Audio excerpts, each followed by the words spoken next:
Bueno, ahora sí. Bienvenidos a esta tercera clase del curso Mitología Comparada. En esta oportunidad nos va a tocar abordar el maravilloso mundo de Grecia y Roma, porque tenemos preparada una clase de mitología grecorromana o grecolatina.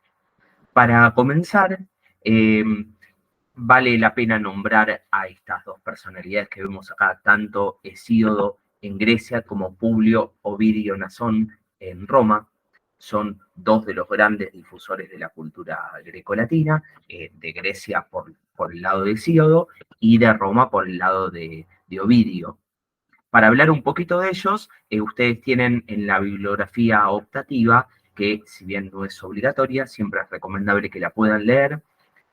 Van a tener un texto elaborado por el mismo Hesíodo, que se llama la Teogonía. La Teogonía es un texto con forma de catálogo de dioses, parece en un momento, va nombrando un montón de deidades con sus correspondientes epítetos. Los epítetos son frases que caracterizaban a estos dioses y era una especie de regla mnemotécnica para recordar bien a cada dios en la tradición oral, que había que estudiarlo a veces de memoria. Estos poemas se recitaban de memoria. Era conveniente este tipo de ayuda mnemotécnica, que cada dios o cada personaje tuviera alguna frase que lo caracterizara. Así que si alguno lee la Teogonía, antes de ver esta clase, yo sé que la lectura puede llegar a resultar un poco compleja y difícil de entender. Por lo tanto, recomiendo vean la clase y después pueden acceder al texto, lo van a entender de una manera mucho más clara. La Teogonía de Hesíodo es un texto eh, atribuido a este Hesíodo, que era un poeta del siglo, entre el siglo, fines del siglo VIII y comienzo del siglo VII antes de Cristo. Es nacido en Ascra, en la ciudad de Ascra. Se le atribuyen básicamente tres obras. Si uno busca en internet van a ver que hay un montón de obras que dicen que son de Hesíodo. Según la creencia más acérrima, lo que más podría ser potable, digamos, se le atribuyen por lo menos tres. La Teogonía, que es la que vamos a trabajar en esta clase, Trabajos y Días y el escudo de Heracles. Entonces, la teogonía, ¿por qué nos resulta interesante para esta clase?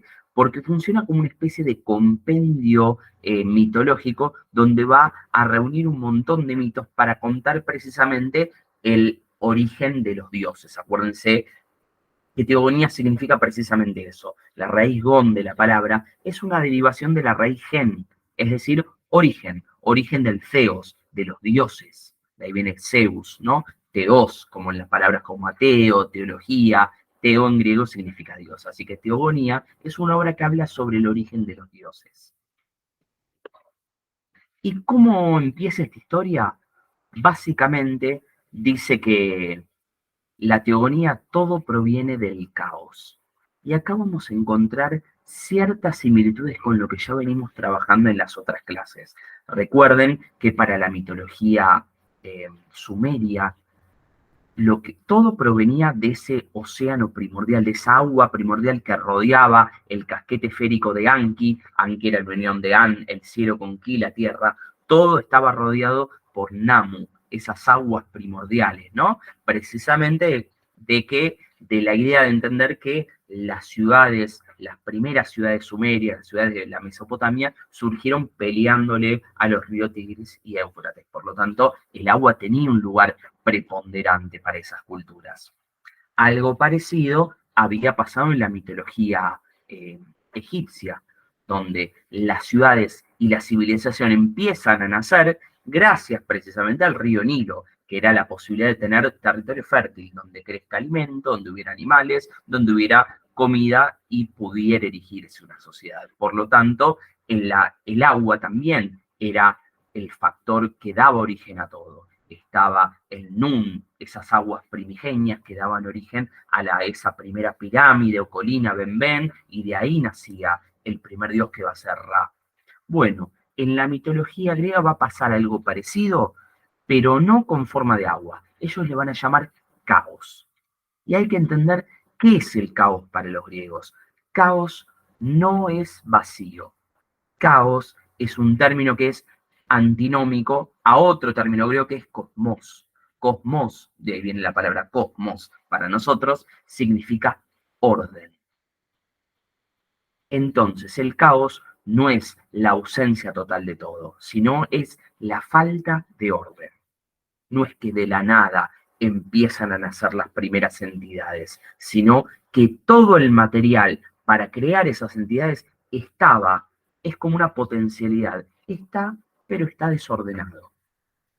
Por alguna causa que desconocemos, ese material se empieza a ordenar y empiezan a nacer del caos las primeras entidades que van a poblar y van a crear el mundo tal cual lo conocemos. ¿Quién es la primera entidad que surge? Nosotros le llamamos popularmente a todos dioses, pero la realidad es que los dioses, para los griegos eran los dioses que vamos a llamarle después dioses olímpicos. Primero surgen estas entidades, que más que personas parecen ser lugares o cosas abstractas o lugares físicos. Por ejemplo, Gea. Gea en griego significa tierra. Entonces lo primero que surge es la madre tierra. Y esto va claramente de la mano con lo que charlamos en la charla abierta, que habíamos visto que mitos de hace más o menos 4.000 años de antigüedad, siempre el culto original era a la diosa madre. Este es el caso. En la mitología griega también el culto original, la que crea la vida, va a ser una diosa madre, precisamente porque nosotros nacemos de una mujer. Conforme vaya pasando la historia de Grecia, vamos a ir viendo cómo ese lugar preponderante va a pasar a ser ocupado por el hombre y van a ir naciendo los mitos patriarcales. Entonces, el primer ser que surge del caos es Gea o Gaia, la tierra sobre la que nosotros estamos parados. Después va a surgir también el Tártaro, que va a ser el inframundo. Inframundo, literalmente dicho, porque va a estar ubicado debajo de la tierra. Es interesante en este poema la teogonía porque Hesíodo va a intentar darnos cierta referencia para entender dónde está ubicado. Y al Tártaro, que después se le va a llamar el Hades, también el Tártaro como una región del Hades, está conectado con la Tierra a través de túneles o caminos que se forman al fondo de algún lago, por ejemplo. Después va a haber ubicaciones geográficas de diferentes entradas, puntos de entradas para el Tártaro. Hesíodo dice que si vos tirás un yunque bien pesado desde arriba, desde la punta del monte Olimpo, tarda 8 días en caer y llegar a la tierra. Y si vos tirás ese mismo yunque, igual de pesado, por algún túnel subterráneo que conecte con el inframundo, ese yunque va a tardar otros 8 días en llegar al inframundo. Por lo tanto, nos está queriendo decir que hay igual diferencia en tiempo, en kilómetros, en metros, como le quieran llamar, desde el Olimpo a la Tierra, que desde la Tierra al inframundo. Este va a ser el mundo de los muertos. Y va a surgir una potencia abstracta que no hay que confundir con este que vemos acá, que este es Cupido.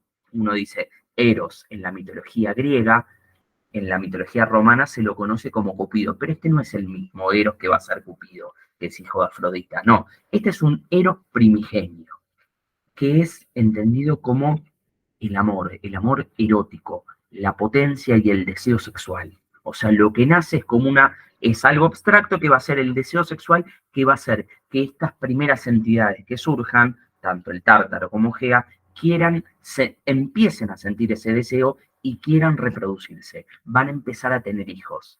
Es la entidad abstracta que va a permitir que estas entidades tengan descendencia y vayan creando el mundo tal cual lo conocemos. Entonces, no hay que confundir con Cupido, que después lo nombraremos.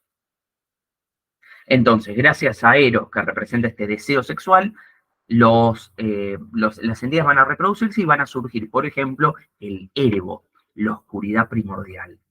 Va a surgir Nix, la noche. Va a surgir de estos dos, va a surgir Hemera, que va a ser el día. Hémera en griego significa precisamente día. Lo encontramos como partícula en la palabra efímero. Efímero es etimológicamente lo que dura alrededor de un día. Por eso lo efímero es algo que pasa sin tener mucha trascendencia, pasa rápido, no dura poco. Entonces, Hemera va a ser el día. Se empieza a diferenciar la noche del día, la luz de la oscuridad.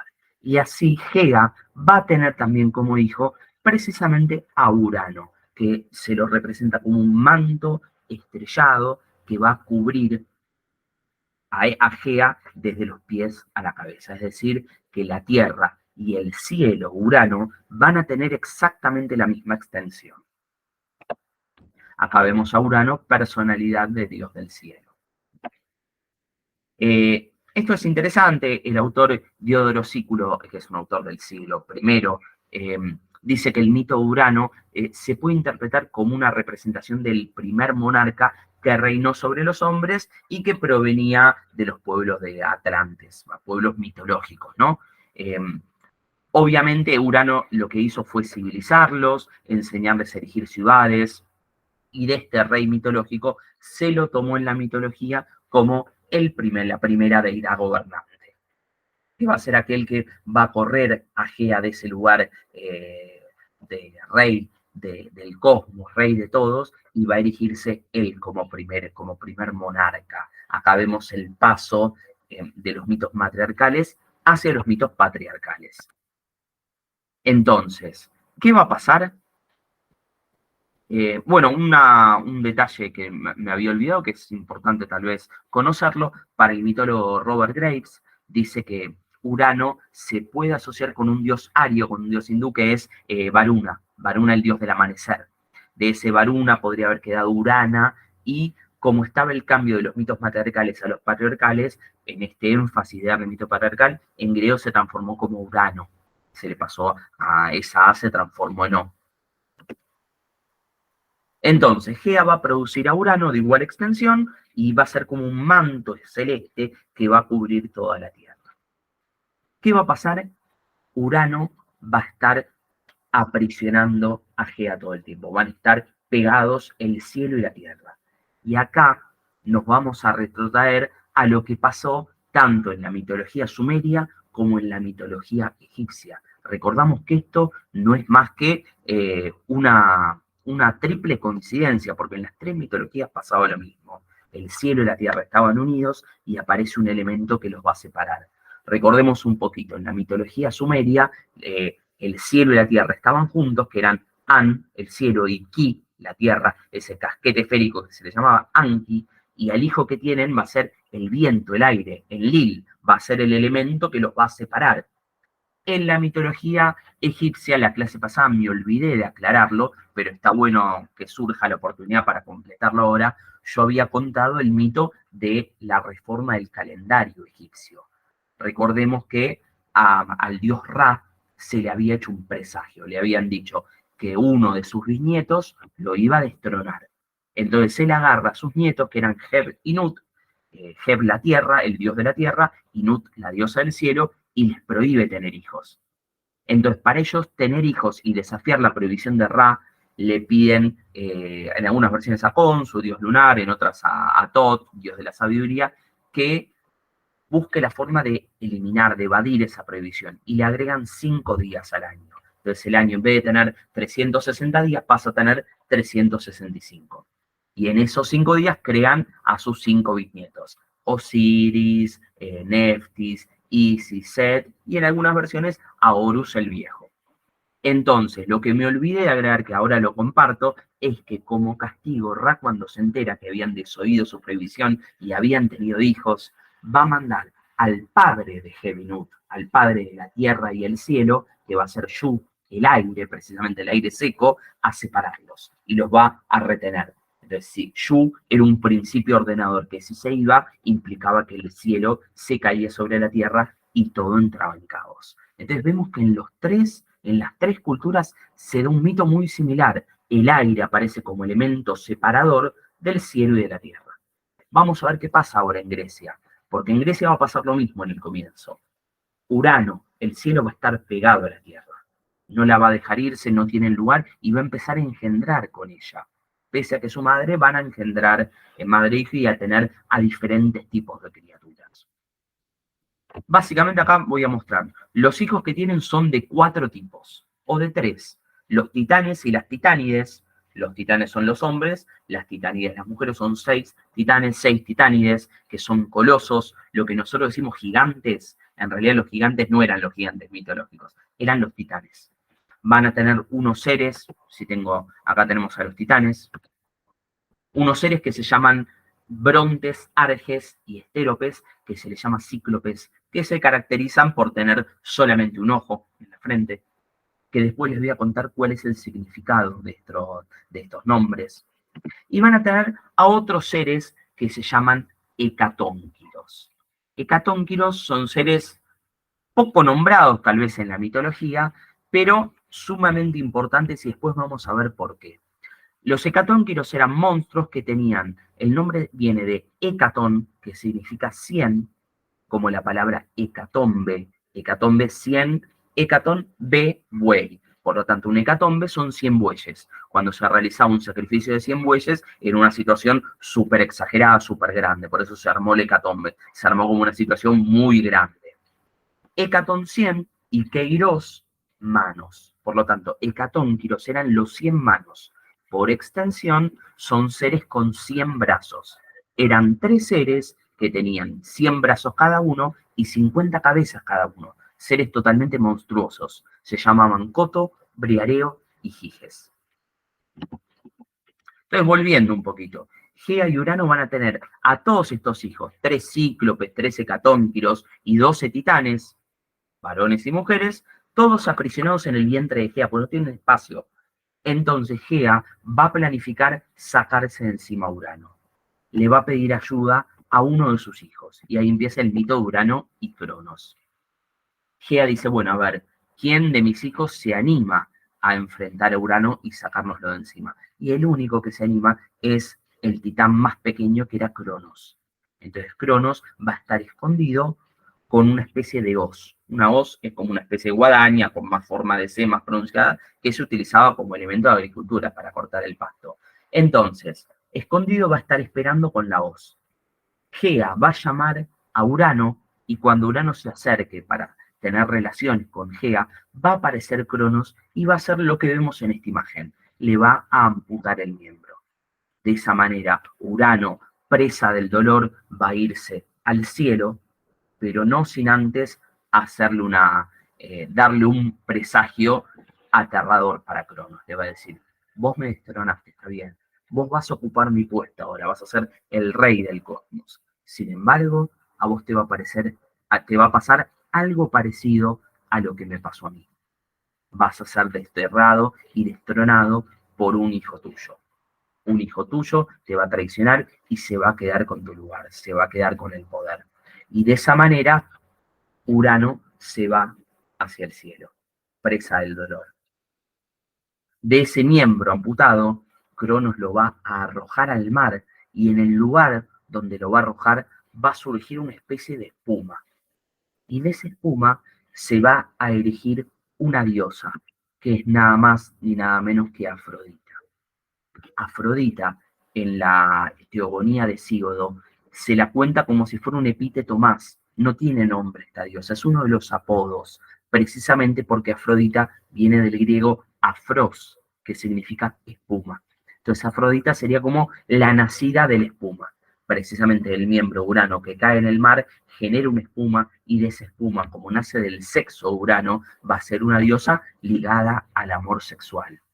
Va a ser una diosa que va a marcar una clara diferencia con las antepasados de otras culturas. Porque en general, en las culturas más antiguas lo que pasaba es que la diosa de la fertilidad estaba ligada a la fertilidad humana con la fertilidad de la tierra. Entonces vos tenías una misma diosa de la fertilidad de la tierra y era la misma diosa del amor humano. En la mitología griega eso se va a empezar a diferenciar. Vamos a tener dos diosas diferentes. La del amor sexual, la fertilidad de los hombres, va a ser Afrodita. Por eso las comidas que provocan el placer sexual se le llaman comidas afrodisíacas, ¿no? Del otro lado vamos a tener a la diosa de la agricultura, la que va a hacer crecer los campos, que va a ser Deméter, pero después la vamos a nombrar. Este primer ser que surge es nombrada en la teogonía con el apodo de Afrodita, la nacida de la espuma, Citeria de la isla de Cítera, Ciprogenia de la isla de Chipre, precisamente porque se cree que Afrodita es una personalidad, una deidad tomada de la mitología de Chipre y que Grecia la adopta y la introduce a su cultura. Entonces, Afrodita pasa a simbolizar el amor sexual, ¿no? Obviamente va a tener muchas parejas, su pareja oficial va a ser el dios Hefesto, después lo nombraremos, pero va a tener muchos amantes. El más usual, con el que más repetía esas infidelidades, era el mismísimo Ares, el dios de la guerra, con quien va a tener 4 hijos. Eros, Armonía, precisamente Ares es el dios de la guerra, Afrodita la diosa del amor. Lo que tienen es una mezcla, un balance entre los dos. Del amor y de la guerra nace la armonía, está en el medio, ¿no? Eros, el famoso Cupido, este sí, que lo representamos generalmente como un angelito, con ese arco y flecha. Y otros 2 hijos que van a ser más parecidos a Marte, que se le llaman Deimos y Phobos. Phobos, de ahí viene la palabra fobia, miedo y terror, en los cuales Ares los va a llevar con él a la batalla y van a amedrentar y asustar a las tropas enemigas. Obviamente va a tener otros amantes también. Con Hermes va a tener el hijo de Hermes y Afrodita, va a ser Hermafrodito. Esa palabra que nos suena tanto, el hermafroditismo, para referirnos a una persona que tiene cualidades de ambos sexos, es un término que no es técnico. El término técnico para esa persona es androginia, el andrógino. Andrógino viene de andros, griego, que significa varón, y gine, que significa mujer. Por eso la mujer va al ginecólogo, ¿no? Andrógino quiere decir varón-mujer. El nombre hermafrodita viene de la mitología. La historia de Hermafrodito era un varón al principio, sin alterar entre 2 sexos, era un varón. Era el hijo de Hermes y Afrodita, y era tan bello, tan hermoso, que dice que estaba acostumbrado a que todas las mujeres se enamoraran de él. Cuando lo ve bañándose en el río una ninfa que se llama Sálmasis, lo ve y prácticamente queda obnubilada por su belleza. Y le pide a los dioses que lo junten.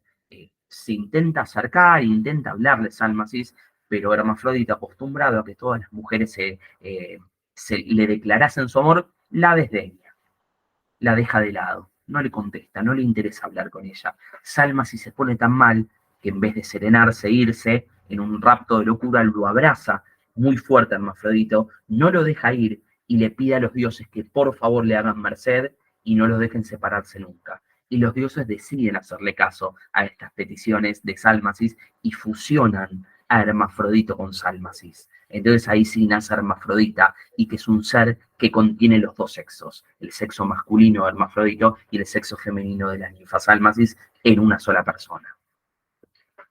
También es hijo de Afrodita, ¿no? Y con el mortal Anquises va a tener a Eneas, con Dioniso va a tener al dios Príapo, es decir, va a ir pasando por muchos amantes. Y por otro lado, entonces, habíamos dicho, Afrodita nace de esa espuma que nace en el mar, pero de Urano, que quedó mutilado, van a caer también gotas de sangre en la tierra. Y de esas gotas de sangre, Gea las va a engendrar y van a nacer unos seres horripilantes que se llaman erinias en la mitología griega y furias en la mitología romana.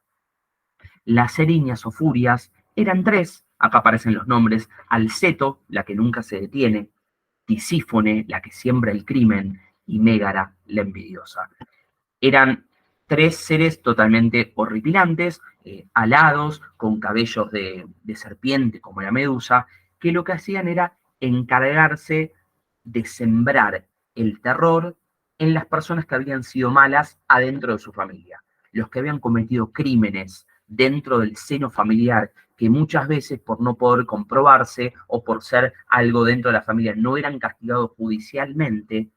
La mitología venía a reponer ese castigo que le faltó. Si un hombre, por ejemplo, mataba a su padre y quedaba eximido de alguna pena judicial, creían los griegos que las erinias iban a actuar para vengarse de ese asesinato e iban a atacar al asesino, al hijo que asesinó a su padre, al parricida, ¿no? Entonces, ¿qué hacían? Lo sobrevolaban todo el tiempo y le hablaban al oído confundiéndolo, infundiéndole miedo, temor y locura. Un castigo que podía llegar a ser eterno. Por eso las erinias muchas veces eran interpretadas como seres que podían vivir debajo de la tierra en el mismo inframundo. Eran personificaciones de la culpa, ¿no? Era la forma que tenían los griegos de personificar ese sentimiento de culpa cuando se cometían crímenes dentro del seno familiar. Dice que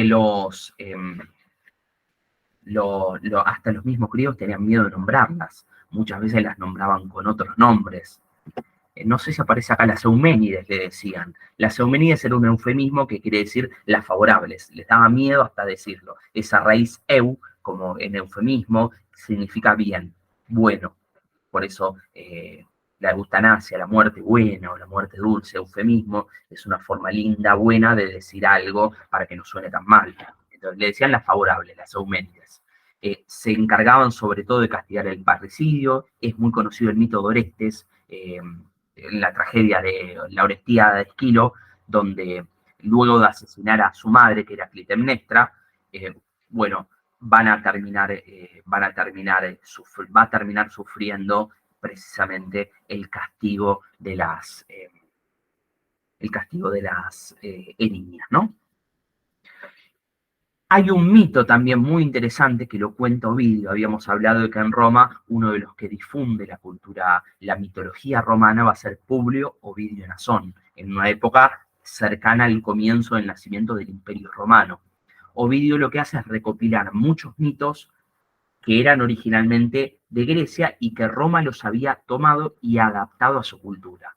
Y va a recopilar los mitos con una temática en común que va a ser la metamorfosis, es decir, historias donde va a haber algún dios, alguna persona que se va a transformar en otra cosa. Entonces, esa obra se la conoce con el nombre de la Metamorfosis de Ovidio y recopila muchos de los mitos griegos y la cultura romana los tomó y los adoptó a su propia cultura con los correspondientes casos de sincretismo. En este libro, que es muy recomendable que lo vean, La Metamorfosis, hay una historia súper hermosa que es la historia de Orfeo y Eurídice. Orfeo y Eurídice eran una pareja de seres humanos, no eran dioses ni nada, que se iban a casar, estaban muy enamorados, y el día de la boda, antes de casarse, sufren una desgracia. Eurídice estaba jugando en el medio del bosque y un hombre la ve, queda enamorado de ella y la intenta atrapar. Ella quiere escaparse y en el camino sin querer pisa una serpiente que la pica y le transmite el veneno y Eurídice muere. Que cuando Ovidio descubre que su casi futura esposa, porque no se llegaron a casar, había fallecido, decide él mismo bajar al inframundo usando una de esas conexiones que están en el fondo de lagos, donde estaba el templo de la Sibila de Cumas. Había muchas locaciones donde se podía conectar nuestra tierra con el inframundo. Decide bajar al Tártaro o al Hades e intentar recuperarla. Ovidio tenía una cualidad excelsa que era un prolífico tocador de lira. La lira era un instrumento de cuerda precursor a la guitarra nuestra, donde él se jactaba de ser de los mejores de la tierra. Y dice que su canto melodioso, con lo cual era también entonado y cantado, acompañaba la melodía de la lira, dice que hizo emocionar a las erinias. Y es la primera vez que se muestra una imagen de las erinias conmovidas, pues siempre se las mostraba como seres implacables, vengativos, que estaban todo el tiempo enojadas, que querían venganza. Bueno, acá no, acá las van a mostrar conmovidas y le van a permitir a Ovidio que pase por el inframundo. Ovidio no, a Orfeo. Cuando Orfeo se encuentra con Hades, Hades le dice, bueno, vos te la podés llevar, ella va a ir atrás tuyo, pero vos no la podés ver. Tenés que ir todo el camino, atravesar todo el inframundo para volver a la tierra sin darte vuelta. Ella va a estar atrás tuyo. Entonces Orfeo va y siente que hay pasos detrás de él. Quiere darse vuelta, pero quiere cumplir la prohibición hasta que cruza el umbral y pasa a la tierra. Y cuando se da vuelta a verla y a buscar a su amada, se da cuenta que ella estaba atrás de él y ella, Eurídice, no había logrado cruzar a la tierra. Y lo único que ve es cómo Eurídice se desvanece. Entonces, esta tragedia que muestra los dos amantes que no pudieron estar juntos en vida y tampoco van a poder estar después de la muerte, da origen a una de las tragedias más conocidas de la mitología y muestra una faceta más humana de las erinias, que se conmueven por el canto y la tristeza que emana la lira de Orfeo. Fíjense también como nota de color que aparece mucho en la mitología griega el número 3. Son 3 erinias, son 3 gracias, son 3 moiras, son 3 parcas. Las musas después eras conocido como 9, pero originalmente también eran 3, aparece mucho el tema de los 3. Tiene que ver con que las antiguas religiones precursoras a la griega tenían sus principales dioses asociados a la luna, y a la luna se la caracterizaba generalmente en 3 fases: luna nueva, luna llena y algún cuarto creciente, cuarto mediante. De ahí viene, los griegos toman esa tradición por el número 3, que después va a penetrar también en lo que es la tradición judeocristiana, ¿no? Con la Santísima Trinidad, el Padre, Hijo, Espíritu Santo. Bueno, vemos cómo toda la mitología suele estar conectada con diferentes relatos en la historia. Y el número 3 va a aparecer muchos seres, criaturas que vienen de a 3. 3 hecatónquiros, 3 los de un ojo solo, 3 cíclopes. Va a ser bastante repetido esta tríada. Bien, entonces recordemos que antes de irse al cielo, por eso el cielo está separado de la tierra, porque Urano se fue súper dolorido, pero Urano, recuerden que le había hecho una especie de vaticinio a Cronos. Le dijo: lo que vos me hiciste ahí, a mí de destronarme, un hijo tuyo te lo va a hacer a vos. No necesariamente mutarlo, pero sí sacarlo del trono, derrocarlo. Entonces, ¿qué solución se le va a ocurrir a Cronos? Y la lógica sería no tener hijos, pero jamás vamos a permitir que los dioses se priven del placer sexual, ¿no? Los dioses, acuérdense, que no eran modelos de comportamiento, no buscaban, para los antiguos griegos, educar a la gente. Los que buscaban educar a la gente, los que se constituían como modelos de comportamiento para que la gente escuche sus mitos y los trate de imitar, no eran los dioses, sino los semidioses, los hijos que los dioses tenían con algún humano. Un semidios, recuerden que era un papá dios y una mamá humana, o al revés, una mamá diosa y un papá humano. Esos semidioses, que eran de naturaleza semidivina, pero eran más cercanos a los humanos, sí encarnaban valores como la valentía, ayudar al pueblo. Los dioses no tenían esa función. De hecho, estaba muy, muy mal visto que un ser humano intente ponerse a la par de los dioses, intente imitarlos, se sienta que estaba a la par o se sienta que fuera superior. Ese era el pecado de la ibris y era el pecado de la soberbia, uno de los pecados más castigados por los relatos mitológicos. Entonces, los dioses acá no necesariamente tenían que ser buenos, podían obrar mal. Y eso lo vamos a ver con cómo, qué solución se le va a ocurrir a Cronos. No va a ser no tener hijos, va a ser tener hijos, pero comérselos. Como vemos en esta imagen de Peter Paul Rubens, titulada Saturno. Saturno es la versión romana de Cronos, del titán Cronos. Cronos griego, Saturno romano. Si les parece un poquito fuerte esta imagen, agárrense con la que viene, que es Saturno devorando a su hijo, por el pintor español Francisco de Goya. Entonces, Saturno va a reinar ahora toda la Tierra, con su esposa Rea, que es una titánide, una hermana de él, va a ser su consorte, y va a tener hijos, pero se los va a ir comiendo. En algunas versiones no los va a comer así, desgarrándolos, sino que los va a comer enteros, y los hijos, como son dioses, son inmortales, van a quedar vivos dentro del estómago de él. Va a tener 1, 2, 3, 4, 5 hijos, y con cada uno va a ser lo mismo. Ni bien Rea los pare, los tiene, Cronos se los come. Cuando habían pasado 5 hijos con la misma historia, Rea, desesperada, le va a pedir ayuda a Gea. Gea, su madre, le va a decir: bueno, vamos a simular esto, vamos a pedirle ayuda a Urano, el dios del cielo, y Urano le va a esconder en el vientre a Rea una piedra. Entonces, Rea va a hacer un falso parto, va a dar a luz esa piedra, para que no se vea que era una piedra, la va a cubrir con una manta y se la va a dar a Cronos. Cronos, sin darse cuenta que es una piedra, se la va a comer. Y el verdadero hijo que va a tener, el sexto hijo, lo va a esconder. Ya había tenido a Hestia, había tenido a Deméter, había tenido a Hera, había tenido a Hades, había tenido a Poseidón, y el sexto hijo era Zeus. Entonces Zeus sí va a sobrevivir, porque lo va a tener Rea en secreto. Total, Cronos ya piensa que se lo comió.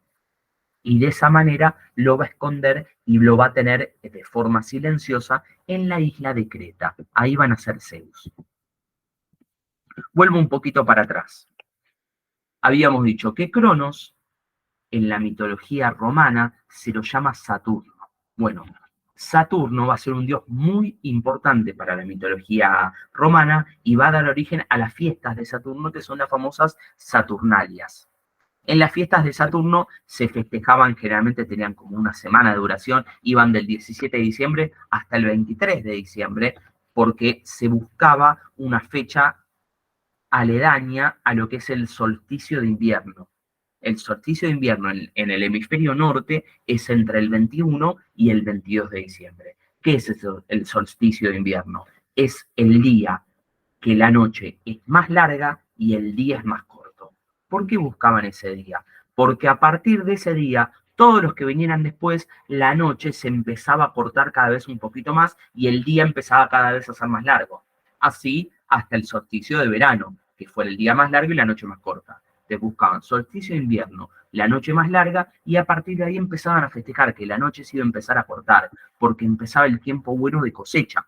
Recuerden que en la época de invierno el suelo muchas veces se congelaba y era estéril. Ellos festejaban que iba a llegar después la primavera, el verano, sin conocer que la tierra estaba torcida, realizaban este festejo llamado Saturnalias, las fiestas de Saturno, donde las casas se decoraban, se utilizaban mucho velas, se utilizaban plantas para decorar.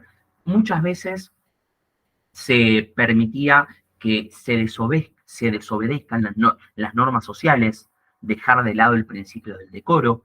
Por ejemplo, el poeta Catulo lo describe los días de Saturnalia como el mejor de los días. Todo el mundo se podía hacer regalos. Era muy común que los sirvientes pudieran desobedecer a sus amos en esos días, cosa que en otros días estaba totalmente penado. Entonces los amos, para mantenerlos a raya a los sirvientes, para que después vuelvan a obedecer, muchas veces les hacían algún regalo. Bueno, de acá viene la tradición que se tomó para Navidad. Navidad del árbol con las velas iluminado, hacer los regalos, se tomó de las Saturnalias. Y de hecho, la fecha de Navidad, que es el 25 de diciembre, no coincide con Saturnalias. Bueno, Saturnalias terminaba el 23. El día 25 había otra fiesta que era la fiesta del Sol Naciente. Entonces los católicos toman la fecha de la festividad del Sol Naciente romana, que es el 25 de diciembre, como fecha de Navidad, pero toman el festejo adaptado del festejo de las Saturnalias. Las fiestas en honor a Saturno. Bien, entonces, habíamos dicho, los 5 primeros hijos de Cronos y Rea son comidos por Cronos. El sexto zafa y lo tiene en secreto Rea en la isla de Creta. ¿Cómo hacen para que sobreviva? Bueno, tenemos la ayuda de estos muchachos que ven acá, que son deidades de menor rango, que se les llama curetes. Los curetes lo que hacían era bailar y chocar fuerte sus escudos entre ellos cada vez que Zeus bebé lloraba. Cuando el pequeño Zeus lloraba, ellos chocaban los escudos para que su llanto no se escuche y así Cronos no se dé cuenta que su hijo había sobrevivido. Además, fue amamantado en algunas versiones por una ninfa que se llama Maltea, que es la que vemos acá, a la izquierda, y en otras versiones fue amamantado por una cabra. La ninfa tenía una cabra y Amaltea era el nombre de la cabra. Entonces, cuando Amaltea es viejita y muere, al darle la leche materna a Zeus, Zeus se había hecho grande, fuerte, en su honor acá aparece Amaltea representada como ninfa, como cabra, va a romper un cuerno de esta cabra y va a crear la cornucopia, que es ese cuerno que simboliza la abundancia, ese cuerno que siempre el alimento se reproduce y se multiplica dentro. Por otro lado, con la piel de Amaltea va a crear ese escudo o esa piel que lo protege, que es la égida, que la égida muchas veces es representada con un escudo con la cabeza de la gorgona. La gorgona es la medusa, ¿no? Entonces, con ese escudo que tiene Zeus y que lo protege, es con la mismísima piel de esta cabra, Amaltea. Y por otro lado, Amaltea la va a premiar elevándola al cielo, y hoy en día los griegos creen que es una de las estrellas que tenemos en nuestro firmamento. Entonces así, Zeus, como lo vemos acá, va a crecer y cuando entre en la adolescencia, empieza a entrar en la adultez, va a ser lo suficientemente grande como para desafiar a su padre y se va a enfrentar con Cronos. Pero va a recibir ayuda. Lo primero que le van a dar los dioses va a ser una especie de hierbas. Él va a ir disfrazado, total, Cronos no tiene ni idea que es su hijo, no sabe que uno de sus hijos quedó vivo, se le presenta como un forastero que le hace un regalo, le regala esas hierbas. Cronos, sin desconfiar, las come y esas hierbas lo hacen vomitar. y ahí Cronos vomita a los 5 hermanos de Zeus, y Zeus se reencuentra con sus hermanos, y ahí sí va a empezar el episodio conocido como Titanomaquias. Maquias es un sufijo, es una palabra griega que significa lucha. Por eso titanomaquias son la lucha contra los titanes. Vamos a tener titanes de un lado y dioses olímpicos del otro. Zeus y sus hermanos contra los titanes y las titánides. En una lucha que va a durar más de 10 años y va a definir quién va a ser el que va a quedar en el poder. Bien. Si bien la lucha de las titanomaquias podría resumirse como un bando, los titanes, y el otro, los dioses olímpicos, la realidad no fue tan simple. Hubo titanes que pelearon del bando de los dioses olímpicos, y entre ellos los hermanos que habían sido relegados de los hermanos de Cronos que no eran titanes. Acuérdense que eran 4 tipos de hijos: los titanes, los titánides, los hecatónquiros y los cíclopes. Los cíclopes y los hecatónquiros, cuando Cronos gobernó, como los odiaba a sus hermanos por ser muy feos, a los cíclopes y a los hecatónquiros, Cronos los encerró en el inframundo.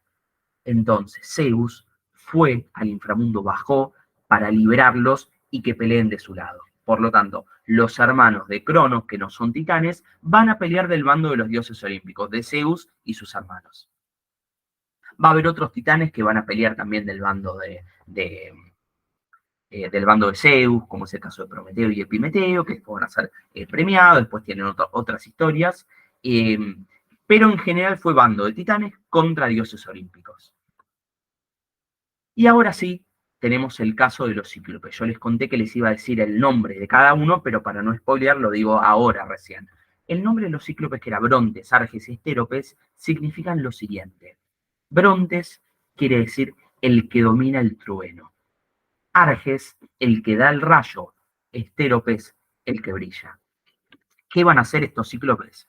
Muy contentos con Zeus y con sus hermanos por haberlos liberado, le van a construir y le van a regalar a Zeus el rayo. Por eso Zeus es el dios del rayo. Se lo dan los cíclopes. Estos cíclopes, aclaro, son diferentes a los cíclopes que vemos en la Odisea. En la Odisea, la historia de Ulises o Odiseo, que se pelea contra Polifemo, esos son unos cíclopes de otra categoría, de otra generación, que son hijos de Poseidón. Acá no, estos son 3 cíclopes originales: Brontes, Arges y Estéropes. Y la única función que tienen es luchar del bando de los dioses olímpicos y le hacen este regalo a Zeus. A Zeus le van a construir y le van a regalar el rayo. A Poseidón le van a construir y le van a regalar el tridente con el cual revuelve y gobierna los mares. Y a Hades le van a otorgar el casco de la invisibilidad.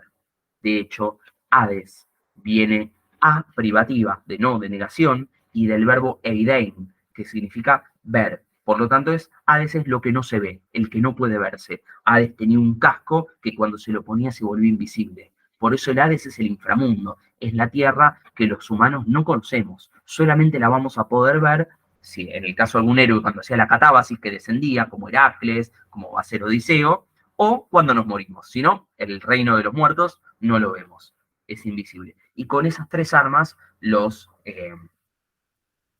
dioses olímpicos van a pelear con mucho más arrojo. ¿Cómo se dio esta pelea? Monte contra monte. Los titanes se ubicaron en la cima del monte Otris y los dioses olímpicos en la cima del monte Olimpo. Por eso se le dice popularmente dioses olímpicos, que son 2 montes reales de Grecia. El Otris es un monte que mide aproximadamente 1800 metros y el monte Olimpo mide cerca de los 3000. Es el monte más alto de Grecia. Por eso recuerden que para la cosmovisión griega, los dioses no estaban en el cielo. Los dioses olímpicos reinan desde la cima del monte Olimpo, no desde el cielo. Entonces, la lucha va a ser de monte a monte, se arrojan piedras, hacen temblar la tierra, y durante 10 años la batalla se va perpetuando y no parece haber un claro ganador. La balanza se empieza a torcer del lado de los dioses olímpicos cuando Zeus le da de probar a sus compañeros de batalla el néctar y la ambrosía, que es la comida que los vuelve inmortales, y eso hizo que los dioses olímpicos cobraran más valor en la pelea. la batalla se termina de dar vuelta y terminan ganando los dioses olímpicos cuando deciden interceder en la batalla los hecatónquiros. Recordemos que los hecatónquiros habían sido liberados del inframundo junto con los cíclopes. Los cíclopes le dan el rayo, le dan el tridente y le dan el casco de la invisibilidad a Zeus y a sus hermanos. Bueno, los hecatónquiros también van a pelear del bando de Zeus. Y recordemos que como tenían 100 brazos cada uno, eran 300 brazos arrojando piedras sobre el monte Otris. Entonces el monte Otris queda destruido y de esa manera finalmente los titanes terminan perdiendo la contienda y son derrocados. Cronos va a ser derrocado y junto con sus hermanos van a ser encerrados en el Tártaro o inframundo. Bien, una vez que los dioses olímpicos ganan el Olimpo, ganan el gobierno de la Tierra, van a hacer una especie de juego de azar donde se van a repartir los reinos. Hay diferentes versiones, algunas dicen que pusieron 3 palitos, el que sacaba el palo más largo, el palo mediano y el palo más chiquito, le tocaba mejor o peor reino. Así que a Zeus le va a tocar gobernar el Monte Olimpo, que era desde donde se regía la Tierra. A Poseidón le va a tocar gobernar los mares y a Hades le va a tocar gobernar el inframundo. Por eso el inframundo, que como sinónimo se le llama el Hades también. Y así surge la primera generación de dioses olímpicos, que son nada más y nada menos que Cronos, los hijos de Cronos y Rea, Zeus y sus 5 hermanos. Se habla de 2 generaciones de los dioses olímpicos, de 12. Bueno, los primeros son estos 6. Los hijos que van a tener estos 6 van a formar la segunda generación. Bien.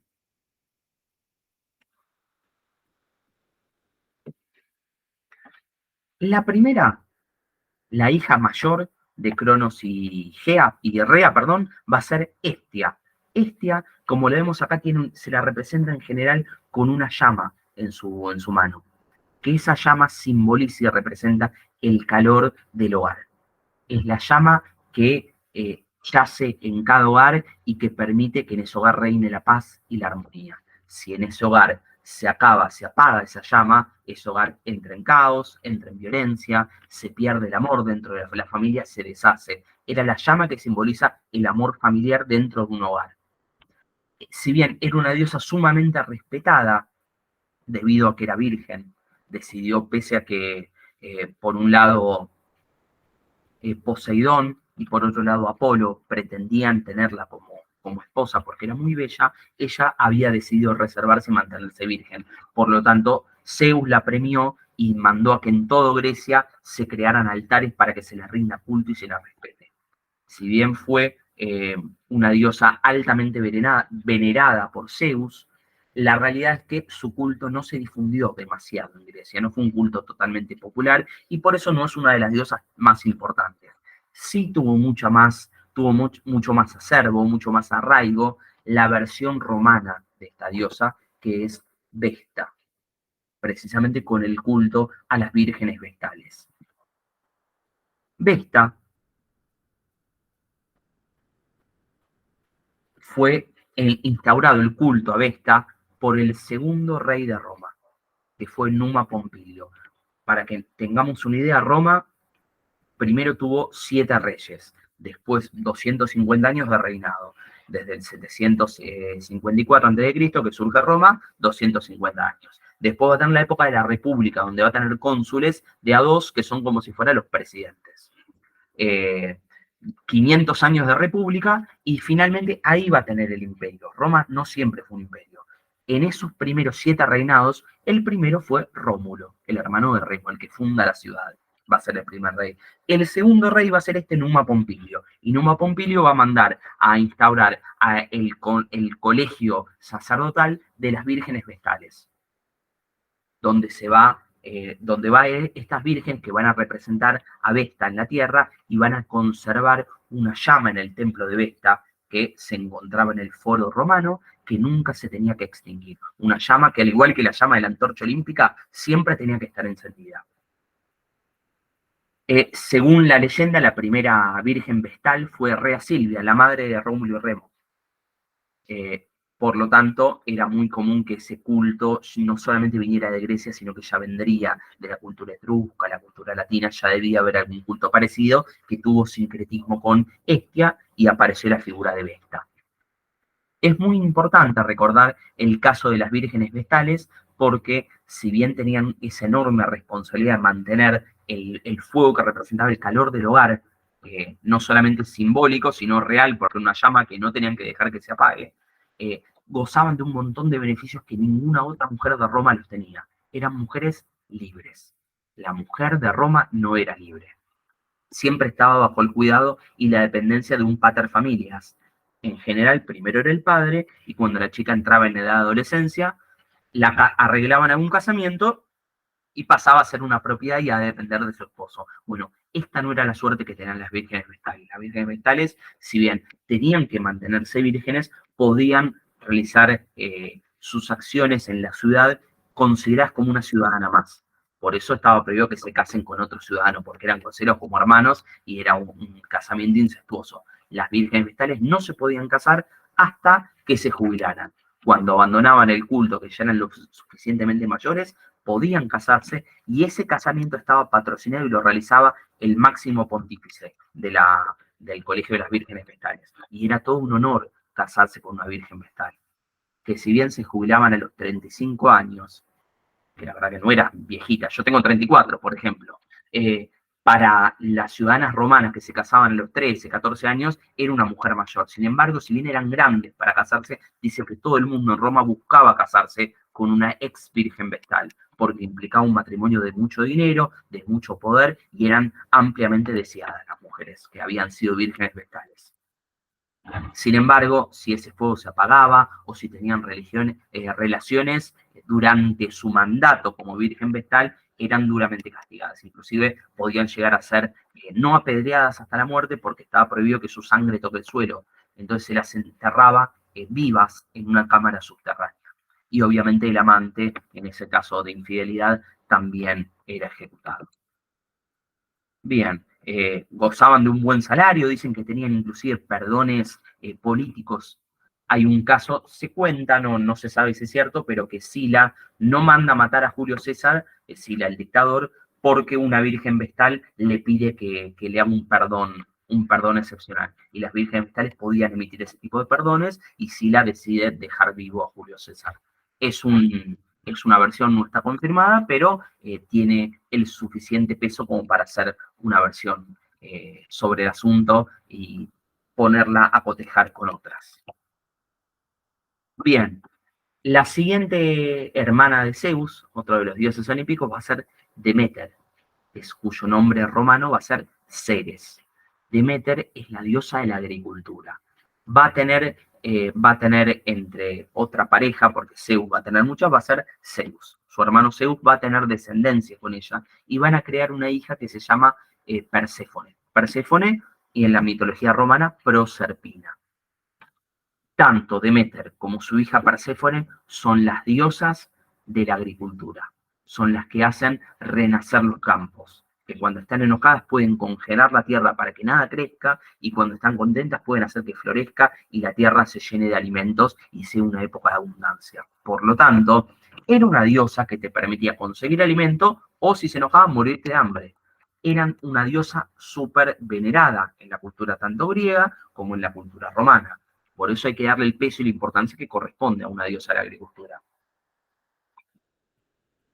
Para comparar, tengamos en cuenta que en la mitología egipcia, por ejemplo, el dios de la agricultura era nada menos que Osiris, uno de los dioses más importantes de Egipto. Bueno, Deméter es una de las diosas más importantes de las deidades femeninas de Grecia. Bien, Deméter, hay un mito que cuenta que su hija Perséfone estaba jugando y de repente ve un conjunto de rosas, un conjunto de flores de diferente clase. Las empieza a seguir y ve que empiezan a brotar del suelo. Y las empieza a seguir. Y en un momento aparece un cúmulo de flores de diferentes tipos y las empieza a buscar y se empieza a distraer viéndolas. Y de atrás aparece el mismísimo Hades, la rapta y se va por abajo de la tierra y se la lleva al inframundo. Hades había hecho esa treta de hacer crecer flores desde abajo de la tierra para secuestrar a Perséfone, la hija de Deméter, y convertirla en su esposa. Hades va a estar casado con Perséfone. Se la rapta, se la lleva al inframundo y por la fuerza se casa con ella. Entonces, hoy en día Perséfone es conocida como la reina del inframundo también, pero es una diosa de la agricultura. ¿Por qué emparentar a Hades, un dios tónico del inframundo, con una diosa de la agricultura? Precisamente porque la agricultura nace del suelo. ¿De dónde nacen las plantas? Desde abajo de la tierra. Entonces, de abajo de la tierra que estaba el inframundo. Por eso los dioses tónicos generalmente son asociados con la agricultura. Tenemos el caso de Osiris. Osiris, el dios de los muertos, en la mitología egipcia, también era un dios que originalmente era un dios de la agricultura para los egipcios durante las primeras dinastías. Acá en la mitología griega va a pasar lo mismo. Hades se cree, no está comprobado, pero se cree que en el origen de su culto, antes de ser un dios del inframundo, pudo haber sido considerado un dios de la agricultura también. Por eso se lo emparenta con Perséfone, una diosa con poderes agrícolas. Entonces, Deméter va a empezar a buscar a su hija Perséfone y no la va a encontrar por ningún lado. Hasta que no va a poder creerlo y se va a poner tan triste, va a pensar que a su hija le pasó algo, que va a congelar la tierra. Deméter, como diosa de la agricultura, tenía ese poder. Entonces, ¿qué pasa? Las plantas no nacen, el alimento no se regenera, los seres humanos empiezan a morir de hambre. Llega un punto que los dioses no podían concebir esa situación y deciden bajar a negociar con Hades. El encargado de negociar va a ser Hermes, también hijo de Zeus, que va a ser el dios mensajero, el dios que se encarga de conectar el Olimpo con la tierra, con el inframundo, el dios que conduce también las almas de los muertos de la tierra al inframundo, es un dios psicopompo, es un dios heraldo, mensajero. Bueno, va a bajar al inframundo a negociar con Hades. Hades dice, no, Perséfone es mi esposa, yo no la puedo dejar ir, tiene que reinar conmigo. Entonces llegan a un acuerdo de hacer un miti-miti, digamos. Mitad del año, Perséfone va a poder estar con su madre y va a subir a la tierra, pero la otra mitad del año va a tener que bajar al inframundo y cumplir sus labores maritales junto a su esposo Hades y reinar el Tártaro. Entonces, ¿qué va a pasar en este mito? Deméter, mitad del año, va a estar contenta por tener a su hija y va a permitir que el suelo florezca y que se genere el alimento de la tierra.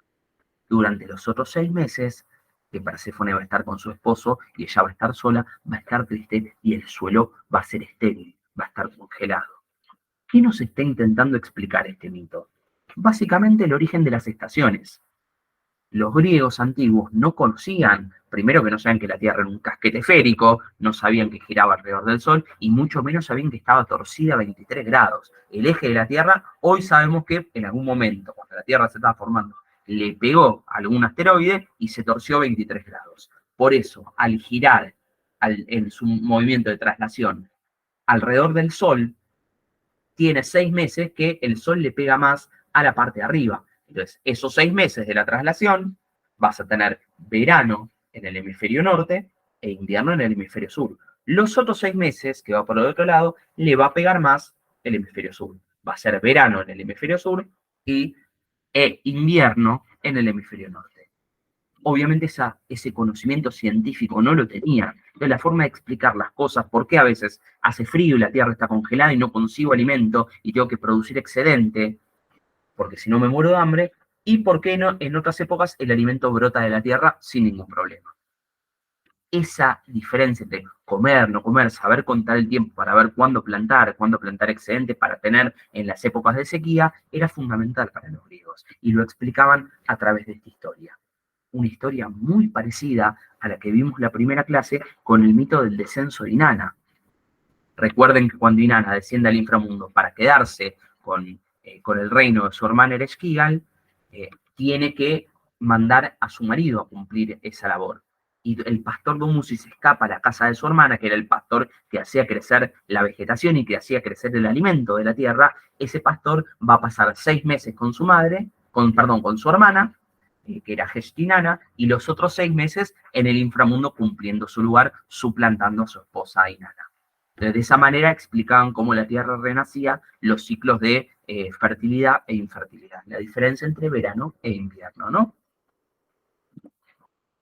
Acá la vemos a Demeter siendo representada con la hoz, que es este elemento de agricultura que sirve para cortar la vegetación, y muchas veces eh, va a ser representada con los siguientes elementos.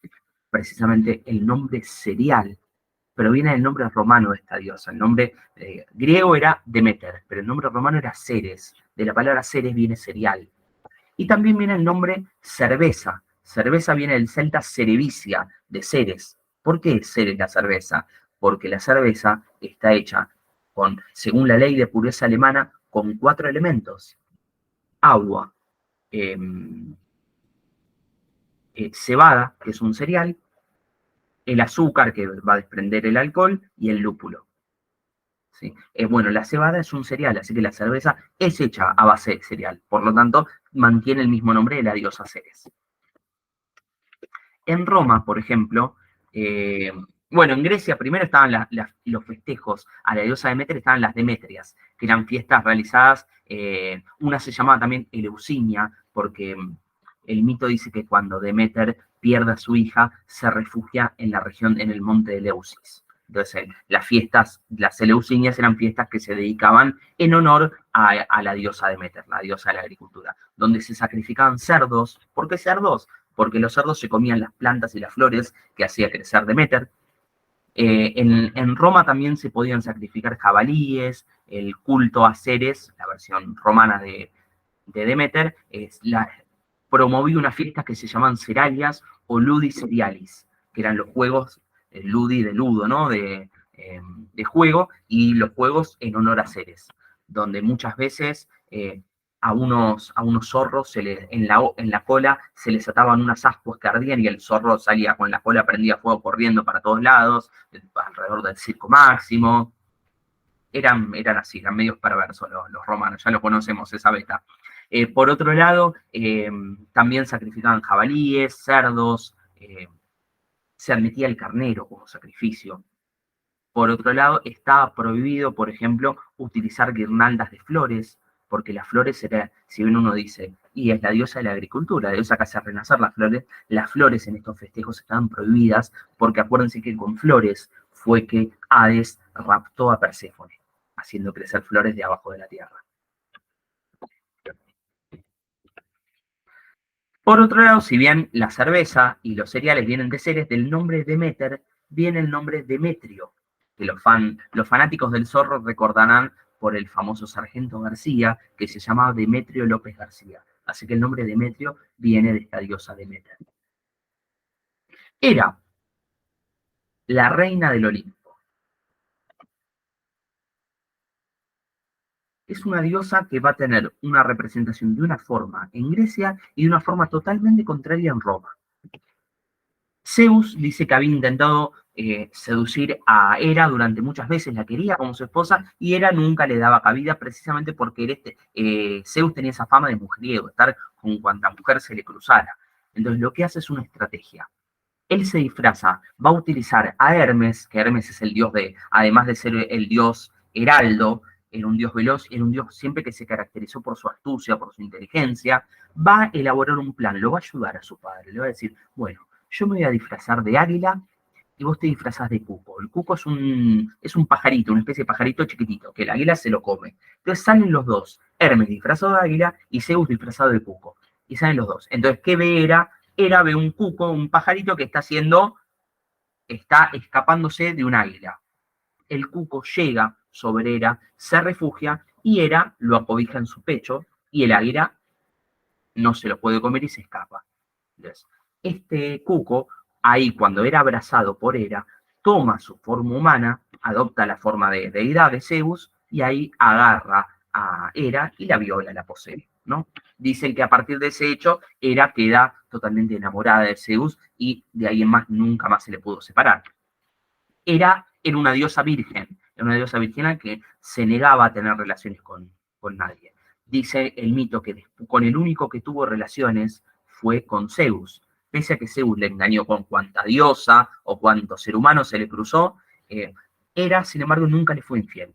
Hera solamente tenía relaciones con Zeus. Y después de tener relaciones con Zeus, se bañaba en la fuente Cánato que le devolvía la virginidad. Era una diosa virgen. Entonces, al quedar unida a Zeus, ahora sí enamorada de Zeus, pasó a ser la reina del Olimpo. Va a ser la última consorte oficial que va a tener Zeus. Zeus va a tener varias mujeres. Si bien va a seguir teniendo amantes, parejas oficiales, Hera va a ser la última. Hay un mito que dice que Hera en un momento se cansó de las constantes infidelidades de su esposo y decidió abandonarlo. Zeus va a buscar algún sabio que lo pueda ayudar a recuperar a Hera, y le van a decir con un vaticinio que la forma que tiene de volver a traer a Hera, que Hera quiera quedarse con él, es que Hera se tiene que dar cuenta que está celosa. Si Hera siente celos, se va a dar cuenta que siente celos porque sigue enamorada de Zeus. De Zeus crea una farsa y decide hacer correr la noticia de que se va a volver a casar.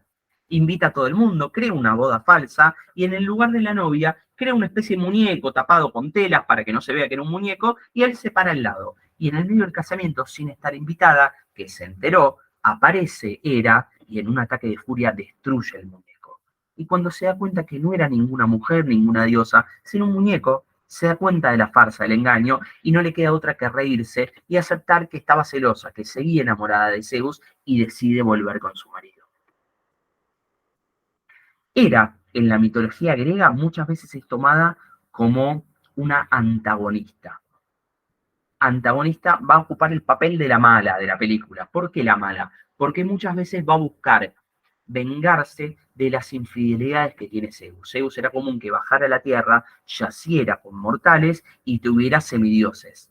Bueno, esos hijos extramatrimoniales iban a tener que lidiar con la venganza de Hera. Hera va a querer matar a todos los hijos extramatrimoniales que Zeus tenga con otras mujeres. Por eso Hera, para la cosmovisión griega, muchas veces era una diosa mala, celosa, vengativa, a los cuales los seres humanos tenían que enfrentarse a ella.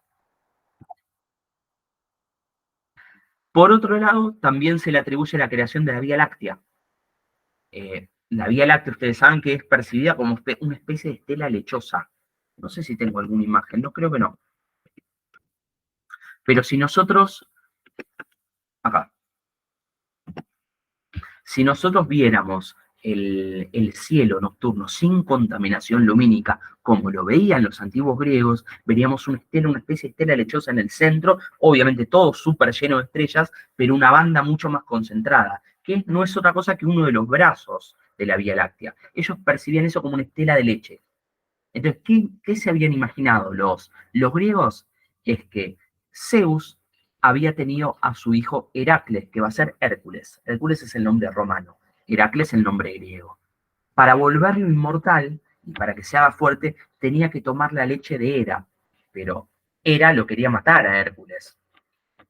Hércules era producto de una infidelidad de Zeus. Zeus había bajado a la tierra, había tenido una relación con Alcmena, una mortal, y de ahí nace Heracles. Entonces, primero Hera le mandó a dos serpientes, que Heracles, como era un bebé muy fuerte, las destruyó con sus propias manos, y escondido Zeus le va a poner en el pecho a Hera, al bebé Heracles se lo va a poner a Hera en el pecho para que Hera le dé la teta dormida, sin darse cuenta. En el medio se ve que Heracles debió hacer ruido porque era un bebé. Hera se despierta, lo mira, y cuando ve que es Heracles, lo tira por los aires. Por suerte, Heracles era súper fuerte y no le pasa nada, sobrevive a la caída. Pero del pecho de ella sale un chorro de leche, que es esa estela lechosa que quedó manchada en el cielo. Y es nada menos que la Vía Láctea. Esa es la explicación que le dan los griegos a el nombre de lo que le va a dar nombre a nuestra galaxia. También se la atribuye como creadora de los lirios blancos. Dicen que creó al león de Nemea, por el cual se enfrenta Heracles en los 12 trabajos, y del cual le va a sacar la piel con la que se va a vestir y proteger. Va a crear a la hidra de Lerna, un montón de monstruos para tratar de detener a los héroes que habían sido hijos de otras parejas extramatrimoniales de Zeus. Fue, sin embargo, también había sido una diosa con poderes oraculares. Según el mito, Apolo le enseñó los poderes oraculares que él obtuvo luego de vencer a la serpiente Pitón, y sabemos que Apolo fue un dios oracular que estuvo presidiendo el oráculo de Delfos. Bueno, le enseñó este poder oracular a Hera, y Hera se la conoce como una diosa anunciadora, que podía prever lo que pasaba en el futuro y podía infundir la locura en las personas que quisiera. Así en el mito de Heracles, lo vuelve loco, le infunde la locura y hace que Heracles asesine a su esposa Mégara y a sus hijos. Por eso en el mito de Heracles, Heracles o Hércules tiene que hacer esos 12 trabajos para poder limpiar su alma. También se le atribuye como una diosa de los partos. Por eso se la conoce en Roma con el nombre Juno Lucina.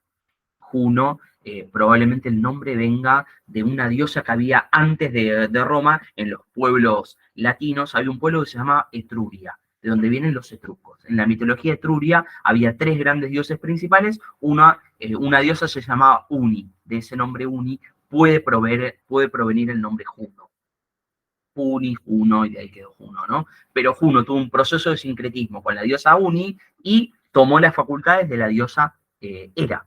Entonces, Hera la versión griega, Juno la versión romana. Sin embargo, como era una diosa, con Zeus va a tener 4 hijos. Uno de los hijos se va a llamar Ilitia, que es la diosa de los partos. Va a tener a Hebe, que va a ser la consorte de Heracles, de Hércules cuando ascienda al Olimpo. Luego de la apoteosis, cuando muere y renace como un dios, se va a reconciliar con Hera y le va a dar en matrimonio a su hija, Hebe. Bueno, otra de las hijas se llama Bilitia y es la diosa de los partos. Por lo tanto, a Juno, en Roma, se la consideró como una diosa fertilizadora, que podía dar, que tenía fuerza vital, que ayudaba a las mujeres a tener a sus hijos. Precisamente por engendrar a la diosa de los partos, a Ilitia, que es la que permitía que los hijos nazcan de la madre, que tengan un buen parto y que sobrevivan. De hecho, para los romanos, además de Juno Lucina, la que daba luz, era también conocida con el nombre de Juno Moneta. Moneta viene del verbo monio o monere, en latín, que significa avisar. De Juno Moneta era Juno la avisadora, Juno la anunciadora, precisamente porque tenía la facultad de ver el futuro y le podía advertir al pueblo romano si iba a ser atacado. O la gente le podía entrar al templo de Juno en el foro romano y consultarle: mira, ¿es propicio atacar a tal pueblo? ¿Nos va a traer la victoria o nos vamos a una muerte segura? Y Juno les podía prever de qué les iba a pasar. Por lo tanto, si bien en Grecia era una diosa que muchas veces funcionaba como antagonista, que era celosa, vengativa, muchas veces injusta, porque Heracles no le había hecho nada, acá para los romanos va a ser una diosa altamente reverenciada. Por eso es importante aclarar que la mitología romana toma muchos de los relatos de la mitología griega, pero los transforma con un proceso de sincretismo, los cambia y los adapta a su cultura. Si en las historias que vemos de Hera en Grecia las tenemos con Juno en Roma, la concepción, la idea que los griegos tenían de Hera diferenciaba totalmente de la que los romanos tenían de Juno. Para los romanos Juno era una diosa buena porque les podía advertir de alguna catástrofe y le llamaban Juno Moneta, Juno la anunciadora. Al lado del templo a Juno Moneta estaba el lugar donde acuñaban las primeras piezas de dinero. A esas piezas de dinero, por estar al lado del templo de Juno Moneta, se les pasó a decir moneta. De ahí viene la palabra moneda. Así que moneda proviene del nombre del apodo de esta diosa Juno.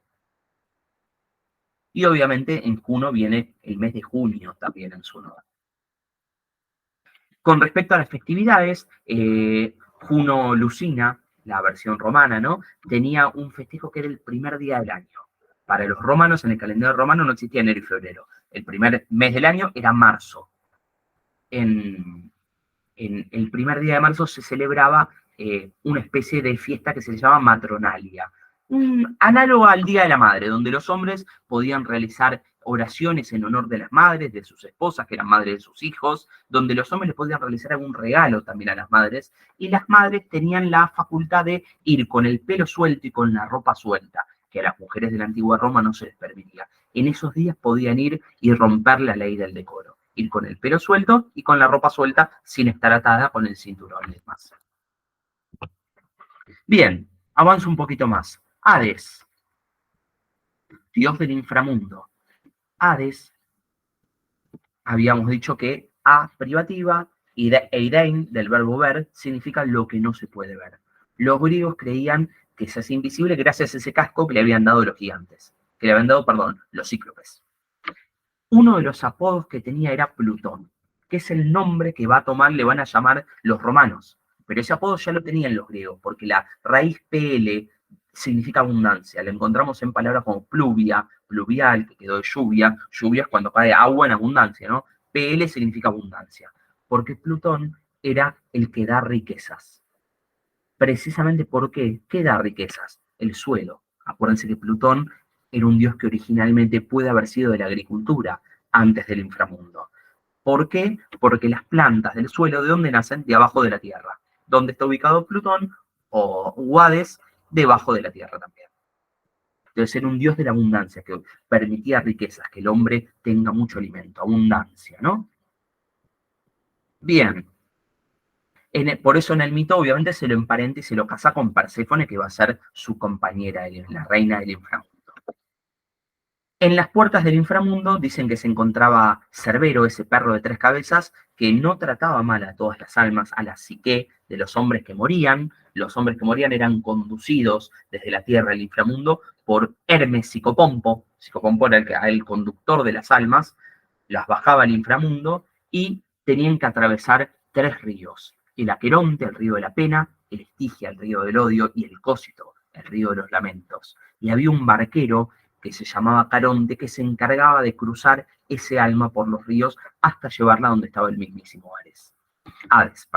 En la puerta del inframundo estaba este perro de tres cabezas que trataba muy bien a todas las almas que entraba, porque la función de Cerbero no era custodiar que nadie entre, sino que nadie salga. Por eso todas las almas que entraban los trataba muy bien, y cuando querían salir era implacable y las atacaba. ¿Cómo hacer para que este barquero Caronte te lleve con su barca a través de los ríos donde estaba Hades? Bueno, para eso tenía que tener un pago Caronte, y se le pagaba 2 óbolos, que eran 2 monedas de oro.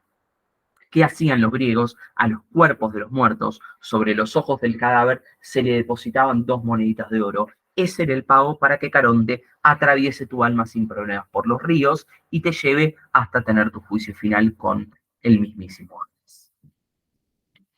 Ahí había una especie de juicio donde se encontraban 3 jueces, Minos, Radamante y Éaco, que juzgaban las obras de los muertos. Minos se encargaba de juzgar las controversias, Radamante el caso de los asiáticos, y Éaco las almas de los demás europeos. La realidad es que en el Tártaro era la misma suerte para todos, no había un espacio especial para los que habían sido buenos y otro para los malos. Eso empezó a desarrollarse posteriormente. Principalmente se buscaba en este juicio que hacían Minos, Radamante y Éaco, establecer una especie de castigo o premio por cómo fuiste en vida. Si vos fuiste en vida, bueno en vida, después de ese juicio ibas a tener una vida tranquila en el inframundo. Pero todos iban al mismo lugar, no había esta cuestión de cielo e infierno. Los que habían sido malos, que tenían un juicio desfavorable, iban a ser castigados en ese inframundo. Con respecto al paso del tiempo, fue evolucionando, el pensamiento griego también lo hizo, y se fueron pensando diferentes áreas del inframundo. Se fue pensando el inframundo, el Hades en general, dentro del Tártaro para castigar a las almas malas, y dentro un sector que se llamó los campos elíseos para premiar como una especie de paraíso para los que habían sido nobles en vida. En la cuestión de Caronte como barquero, fíjense que tiene mucha conexión también con el culto a Ur-Zanabi. Ur-Zanabi era el barquero que había llevado a Gilgamesh frente a Utnapishtim en el mito de Gilgamesh.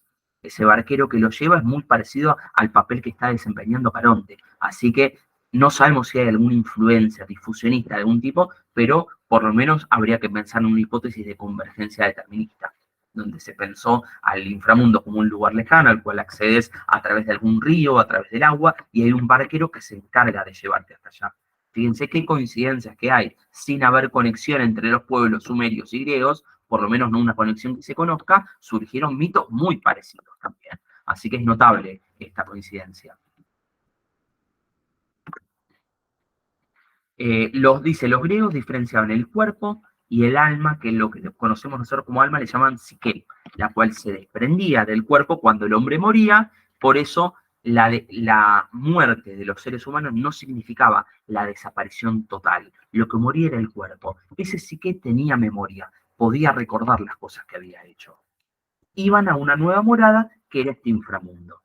A este inframundo, las entradas que tenía al principio no se aclaran, los mitos no se aclara cuáles son, pero con el paso del tiempo se les empiezan a tratar de buscar lugares geográficos puntuales. Y así se fueron determinando diferentes lugares reales que los griegos creían que tenían túneles que conectaban con el inframundo.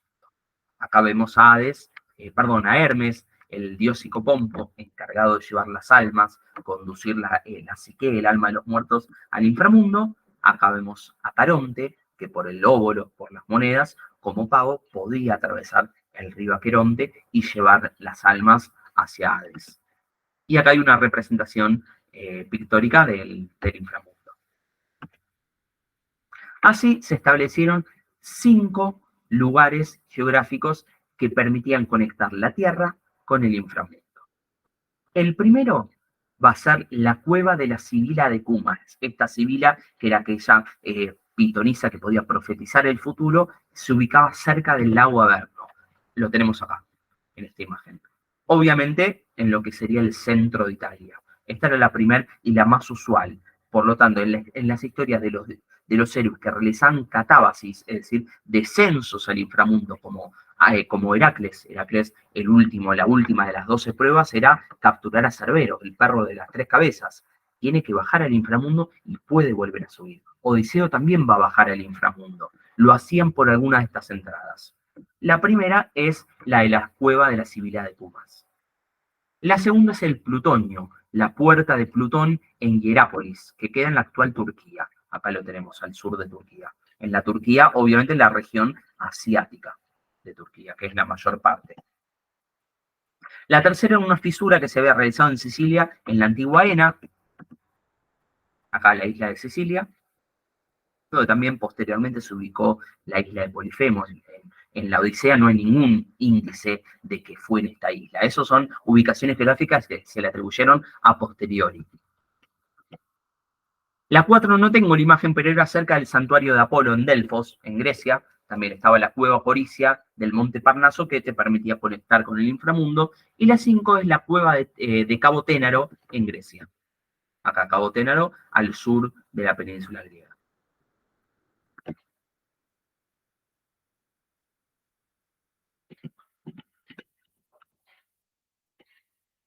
Acá. Bueno, Poseidón, me olvidé de agregar la imagen acá, pero para que ustedes sepan, Poseidón es un dios que muchas veces Homero lo va a mostrar con doble cara. Por un lado, Poseidón, sabemos que es el dios de los mares, va a vivir un tiempo en el Olimpo con sus hermanos, y por otro lado va a vivir en el fondo del océano, en un palacio de oro con la Nereida Anfítrite. Una Nereida es una especie de sirena, lo que nosotros nos imaginamos como sirena, de la cintura para arriba humano y de la cintura para abajo con forma de pez. Para los griegos eran las Nereidas, las sirenas eran pájaros con cabeza humana, era otro tipo de criaturas. Entonces va a vivir con una Nereida, una especie de sirena, en el fondo del mar, en un palacio de oro. Va a reinar en los 2 lugares. Y en Homero, que Homero se le atribuyen 2 grandes obras. La Ilíada, que cuenta no la historia de Troya, sino un fragmento dentro de la historia de Troya, que es el episodio de la cólera de Aquiles.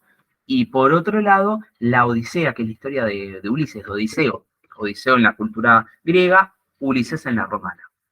En la historia de Grecia, de la Ilíada, la guerra de Troya, Poseidón va a ser tomado como un dios alegre, benevolente, que va a salvar a los héroes que estuvieran en peligro, que no va a interceder para matar a nadie, un dios que reparte alegría por donde va.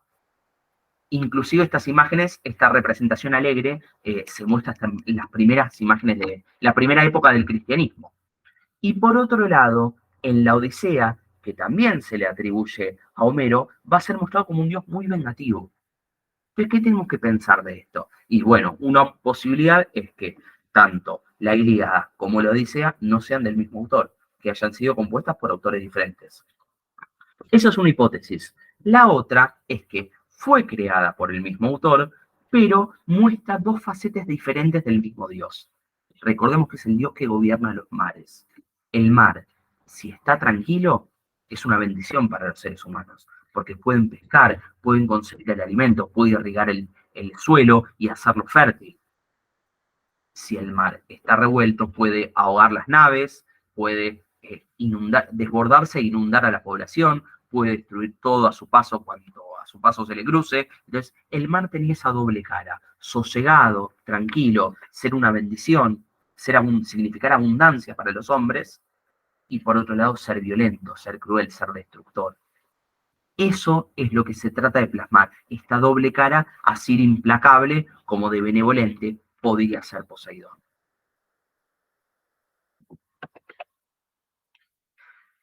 Bien, hay una versión, antes de pasar con Zeus, hay una versión que dice que Poseidón originalmente podría haber sido un dios de la vegetación. ¿Por qué? Porque precisamente la vegetación estaba ligada con el agua, con el mar. El agua es el elemento fertilizador de las plantas. Entonces, originalmente puede haber sido un dios ligado a la vegetación y que después fue cruzando al estatus de dios del mar, dios de las aguas. ¿Sí? Pero esto no es más que una teoría hasta ahora. Bien, Zeus, dios del rayo. Zeus para los romanos era llamado de Júpiter. Los romanos tenían una tríada de dioses. Estaba Zeus, Júpiter, conocido como Júpiter, Juno, su esposa Hera, y Minerva, el equivalente a Atenea.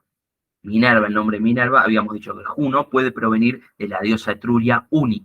Bueno, Minerva proviene, sin ninguna duda, de la diosa etrusca Merva, de Merva con RN y B corta, de ahí proviene el nombre Minerva. Entonces, por sincretismo, toma el nombre de esta diosa etrusca en Roma, pero toma los atributos de la diosa Atenea, que es una diosa que es hija de Zeus, que nace de la cabeza de Zeus, que representa la inteligencia en la guerra.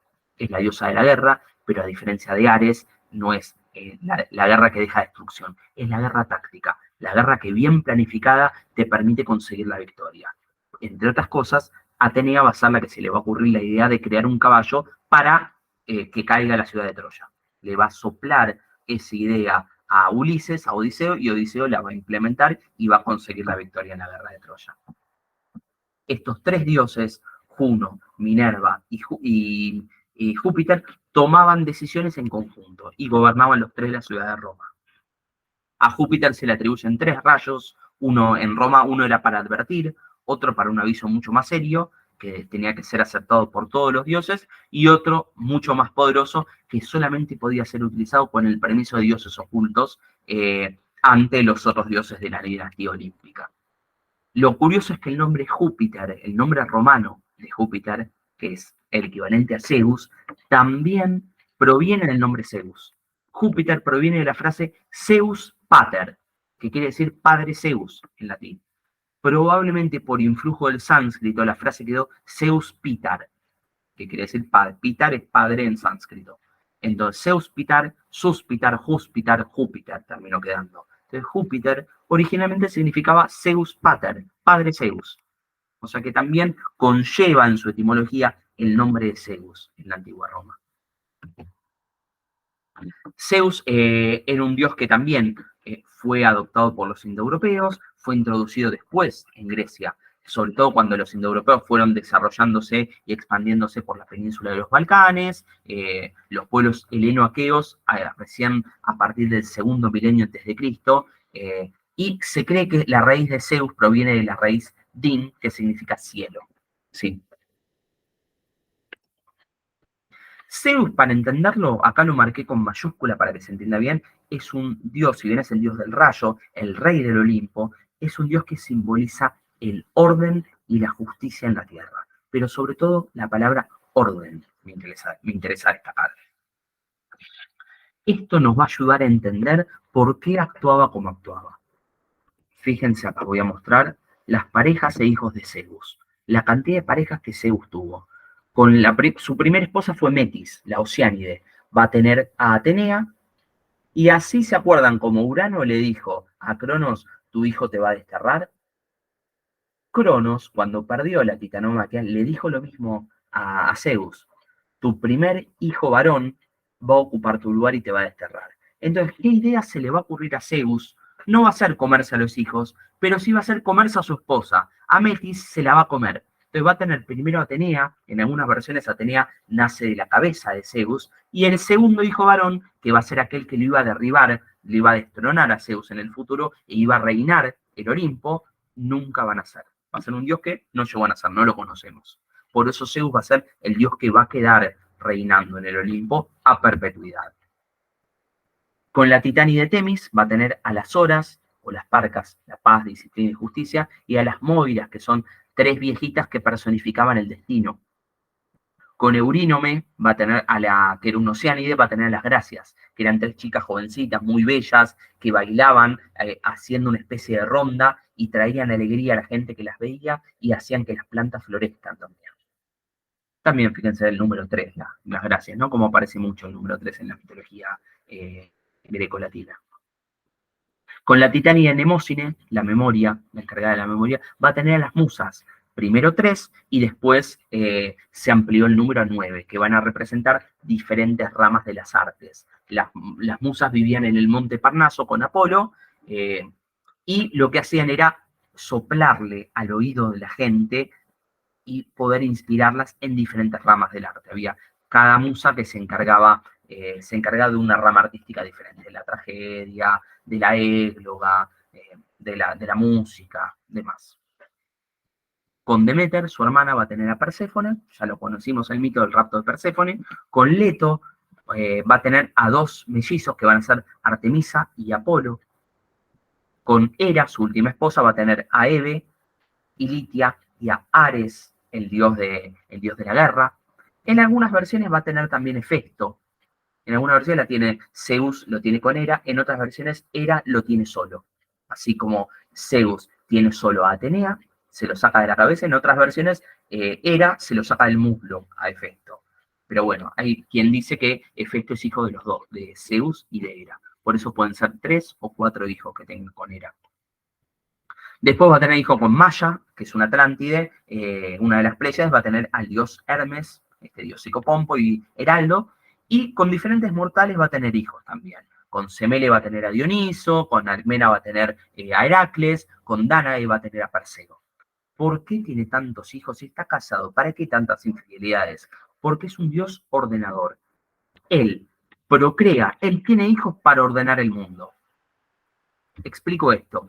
Va a tener, por ejemplo, el mundo sufre de la presencia de monstruos, bueno, va a bajar a la Tierra, vaya a ser con Alcmena, va a tener a Heracles para que Heracles nazca y combata a esos monstruos y logre mantener el orden en la Tierra. Es un dios ordenador.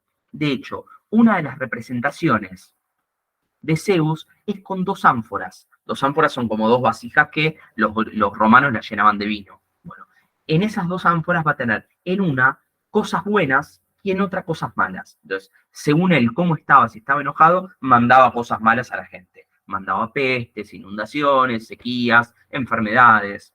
Pero, si bien a veces se enojaba y mandaba muchas cosas malas para la gente, porque los seres humanos a veces lo desobedecían o no le rendían los honores que correspondían, después compensaba y ponía también cosas buenas. Entonces, después de un periodo de sequía, mandaba algún periodo donde el alimento pudiera ser lo suficientemente productivo para que alcance para todos. Siempre es un Dios ordenador, va a mantener este balance entre lo bueno y lo malo. Tal vez la prueba más interesante de que,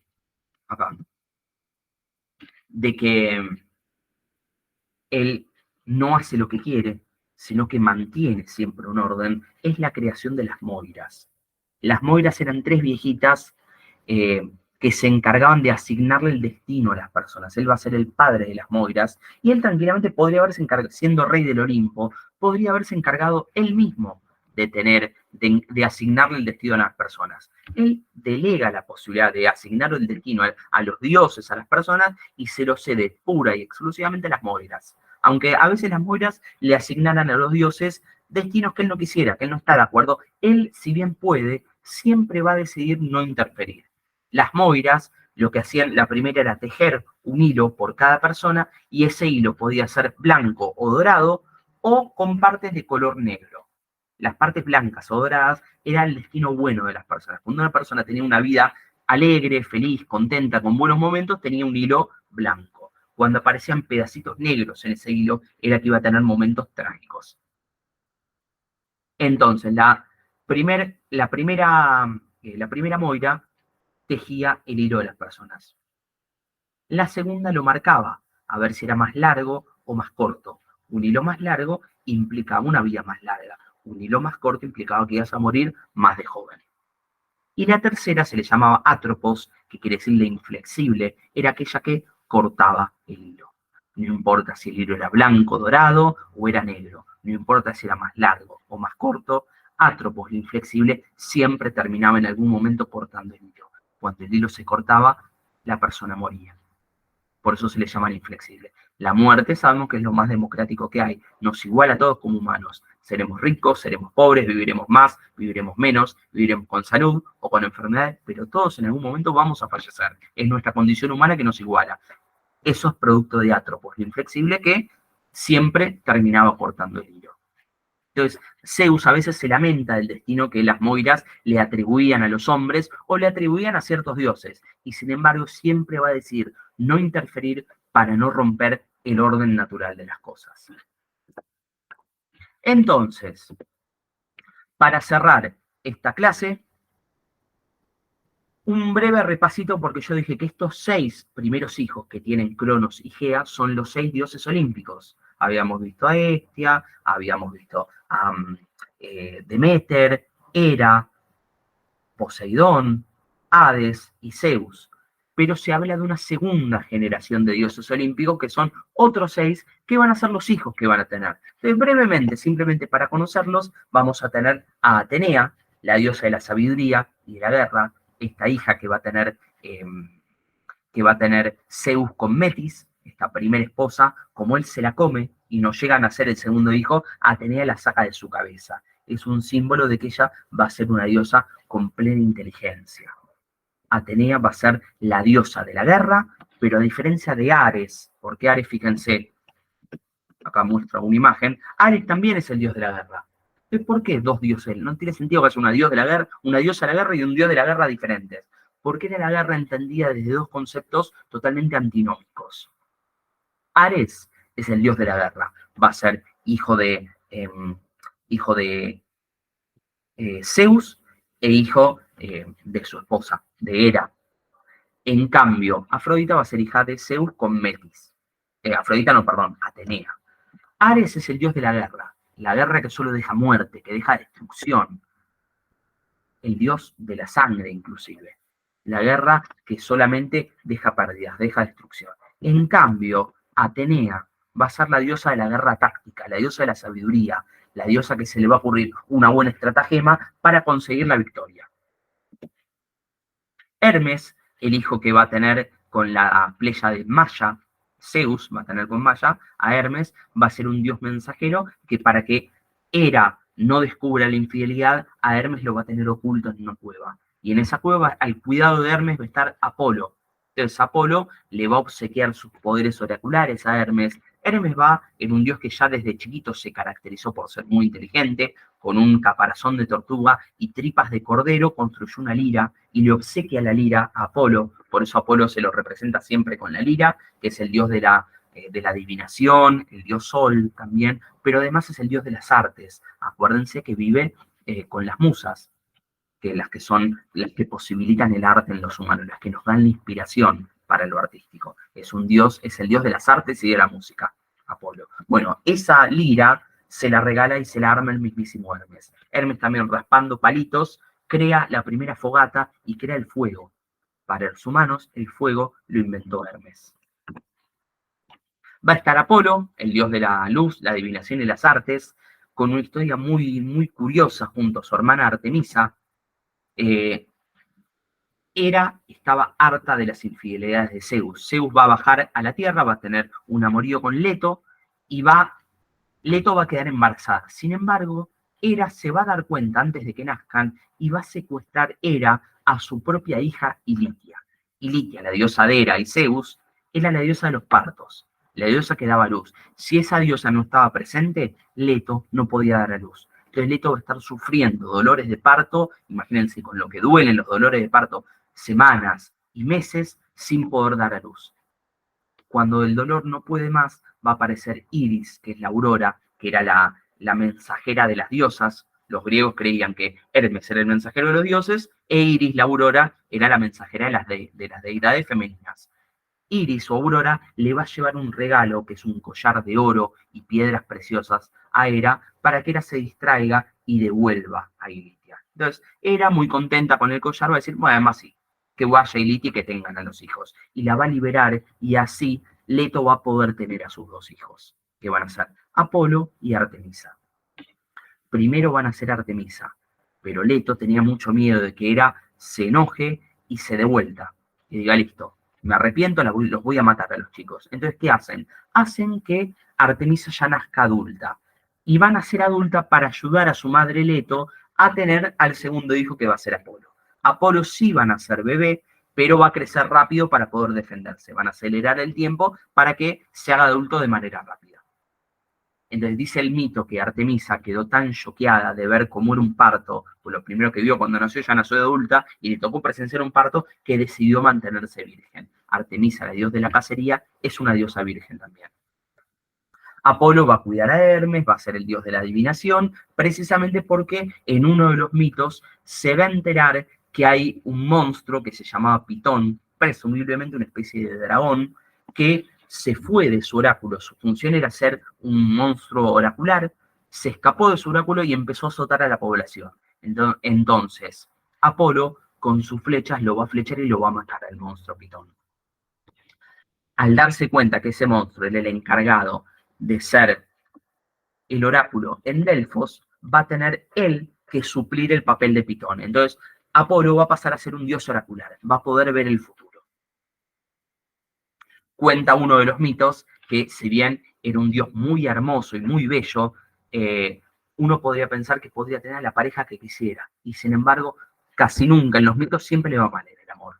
Hay uno de los mitos que dicen que cuando mató al monstruo Pitón, volvió con el pecho súper ancho, sintiéndose muy orgulloso, y se cruzó con Cupido. Cupido, este angelito, que era Eros, el hijo de Afrodita, y Ares, y lo vio chiquitito y medio se rió de él y se burló. Mirá yo lo que conseguí, vos en tu vida vas a poder cazar un monstruo como este. Y Eros, Cupido, se quedó muy enojado y decidió castigarlo a Apolo.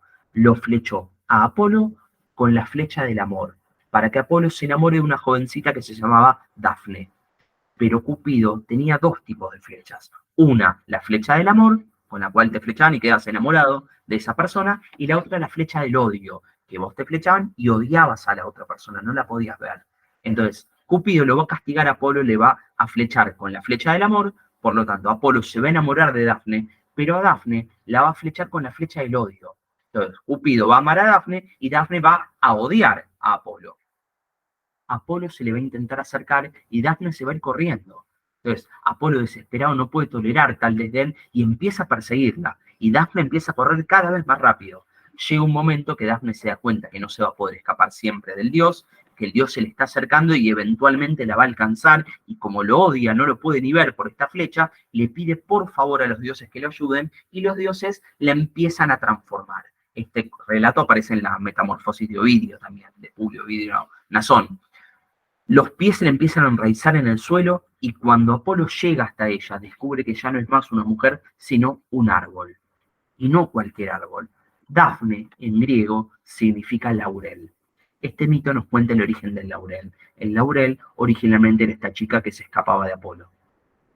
En honor a esta chica, lo bella que era, Apolo crea una corona de laureles, y a todos los campeones de las Olimpiadas se les pone esta corona de laureles. Laurel en griego debe ser Dafne. ¿Sí? Por otro lado, también se enamora Apolo de una chica que se llama Casandra, de una humana, y la intenta seducir. Y le dice, bueno, si vos te quedás conmigo, si vos yacés y dormís conmigo, yo te voy a transmitir mis poderes oraculares. Y ella le dice, bueno, si vos pasás tus poderes oraculares, vamos a estar juntos. Apolo, confiado, le cede sus poderes, la hace que ella también pueda ver el futuro, le comparte su don profético, pero Cassandra, antes de estar con él, dice, bueno, ya me pasaste el poder, yo ahora no quiero estar con vos. Y lo deja solo. Entonces Apolo decide castigarle y dice, bueno, yo te di el don oracular, ese es tu premio, pero tu maldición va a ser que vos vas a poder ver el futuro, pero nadie te va a creer, nadie le va a hacer caso a tus vaticinios.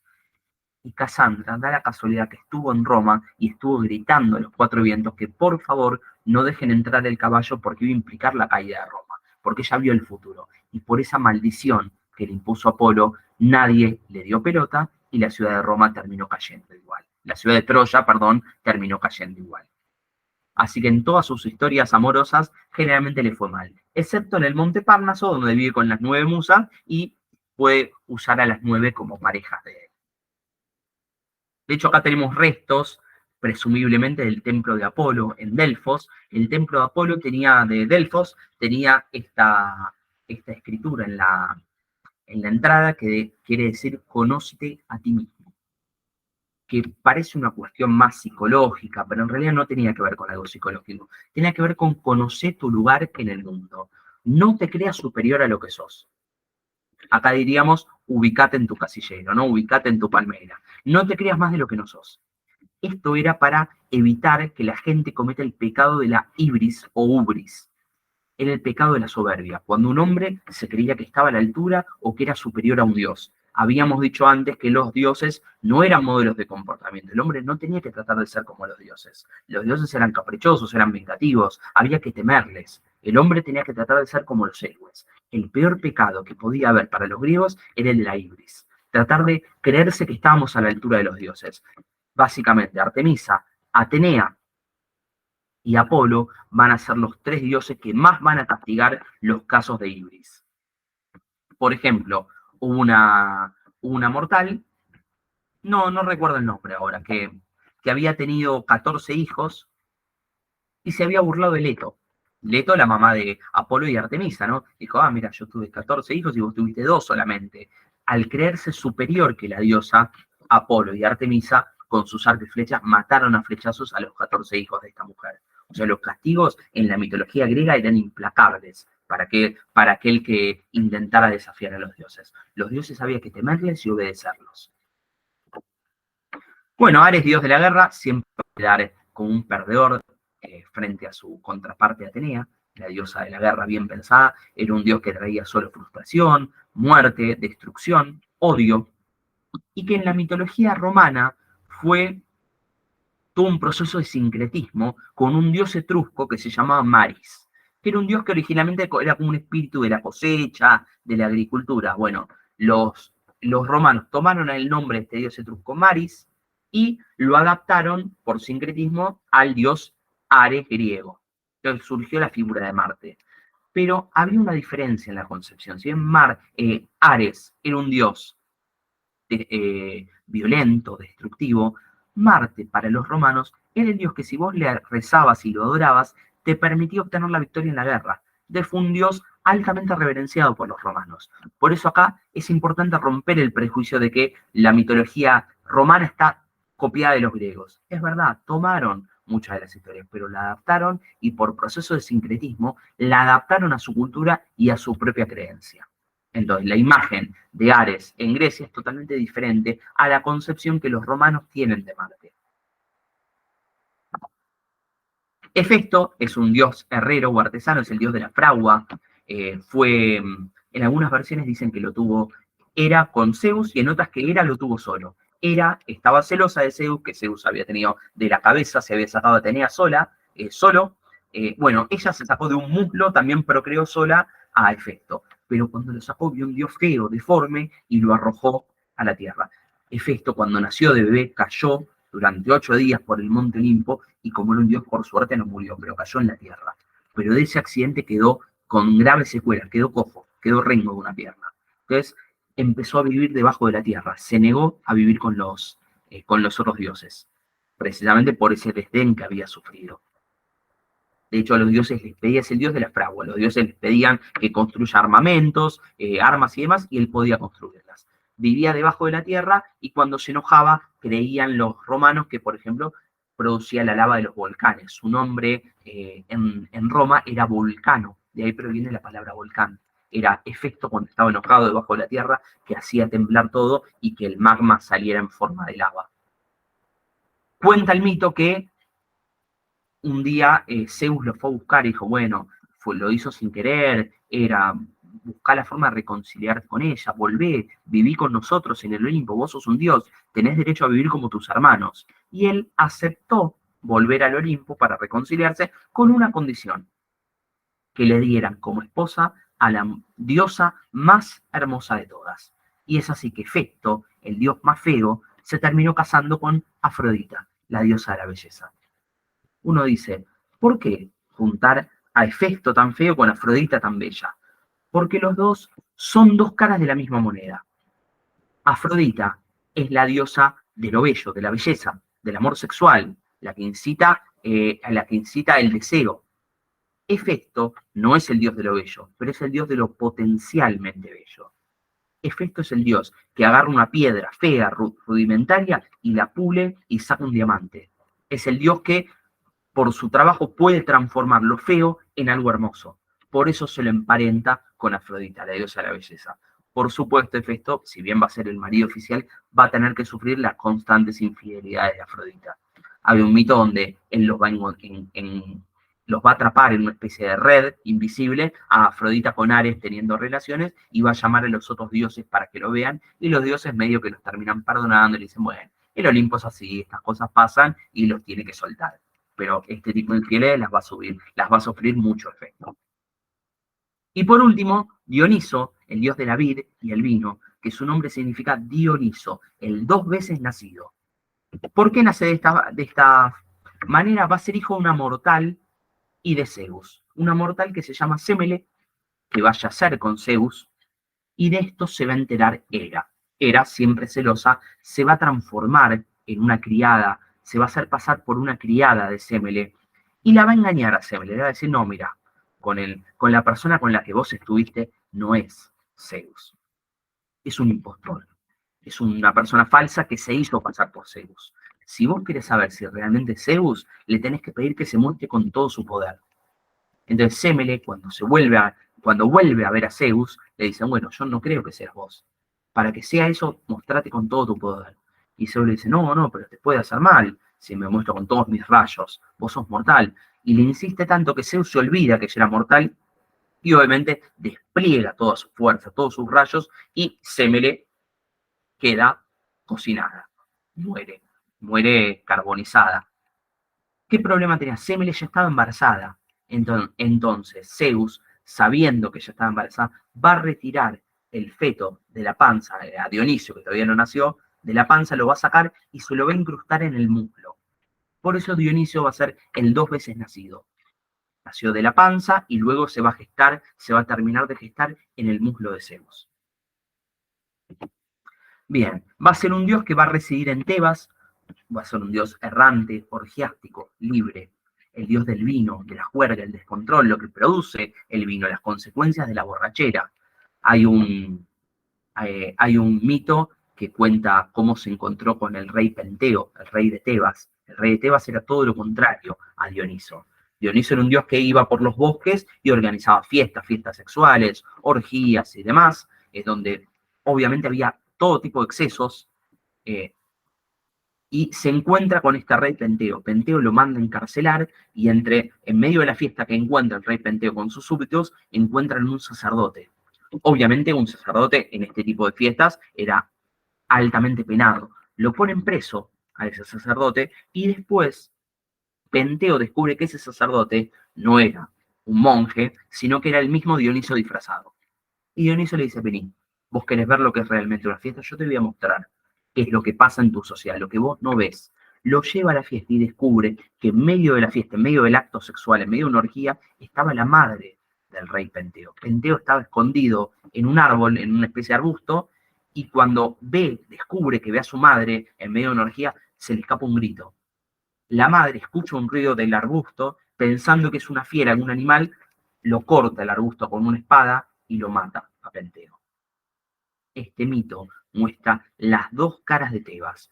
Por un lado, recatada, monógama, sosegada, y por el otro lado, las fiestas y los excesos que se daban en este tipo de sociedades. Así que este mito trata de mostrar la doble cara que había en la sociedad griega, y en este caso, el caso específicamente de Tebas.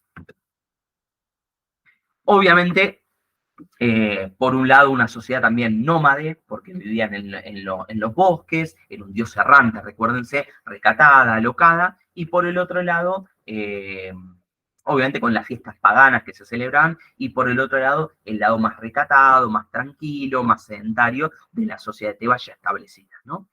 Este rito a Dioniso terminó generando lo que va a ser el teatro. Las primeras obras de teatro en Grecia fueron un proceso de un rito dionisíaco que se terminó gestando, donde había excesos de alcohol, de mujeres, de fiestas y demás, terminó derivando en lo que fue el teatro, donde había un coro. En las primeras obras de teatro siempre había un coro que cantaba, que era como un personaje grupal, que no interfería mucho en la trama, sino que contaba qué fue lo que pasó. Bueno, originalmente pudo haber sido los que recitaban una parte del rito a Dioniso, después se empezó a dividir en dos y surgieron los primeros diálogos. Así se fue un rito pagano, se fue perfeccionando hasta derivar en las primeras obras de teatro. Así que así cerramos la clase de hoy. Creo que nos pasamos un poquito. Es importante también contar al final que es un dios cíclico, porque si bien Dioniso empezó siendo errante, en algún momento se gana finalmente su lugar en el Olimpo, hace la catábasis, baja al Tártaro a rescatar a su madre, Semele, que había sido carbonizada, la rescata y luego de eso vuelve a ganarse su lugar en el Olimpo. Entonces es el primer dios cíclico que muere y renace y vuelve a morir y vuelve a renacer, ¿no? Había muerto carbonizado, renace con esta segunda posibilidad de terminar de gestarse en el muslo de Zeus, vuelve a morir al descender al Tártaro, rescata a su madre y logra finalmente la apoteosis y finalmente queda con sus hermanos ocupando el lugar que le pertenece en el Monte Olimpo. Así que bueno, muchísimas gracias a todos por haber estado. Perdón que se nos hizo un poquito largo, ya la clase que viene va a ser la última. Vamos a ver, nos queda mitología de América, vamos a ver el caso de mitología azteca, así que a prestarle mucha atención porque es una mitología muy rica y muy linda para terminar de entender. Vamos a tratar de dejar de lado el prejuicio de por qué, de lo violento que eran los sacrificios y demás, y vamos a tratar de abordar las causas de por qué realizaban ese tipo de sacrificios. Así que tenemos una clase muy jugosa para ver, con muchas similitudes con la mitología griega y demás, que realmente nos van a sorprender. Les mando un abrazo a todos y muy buena semana.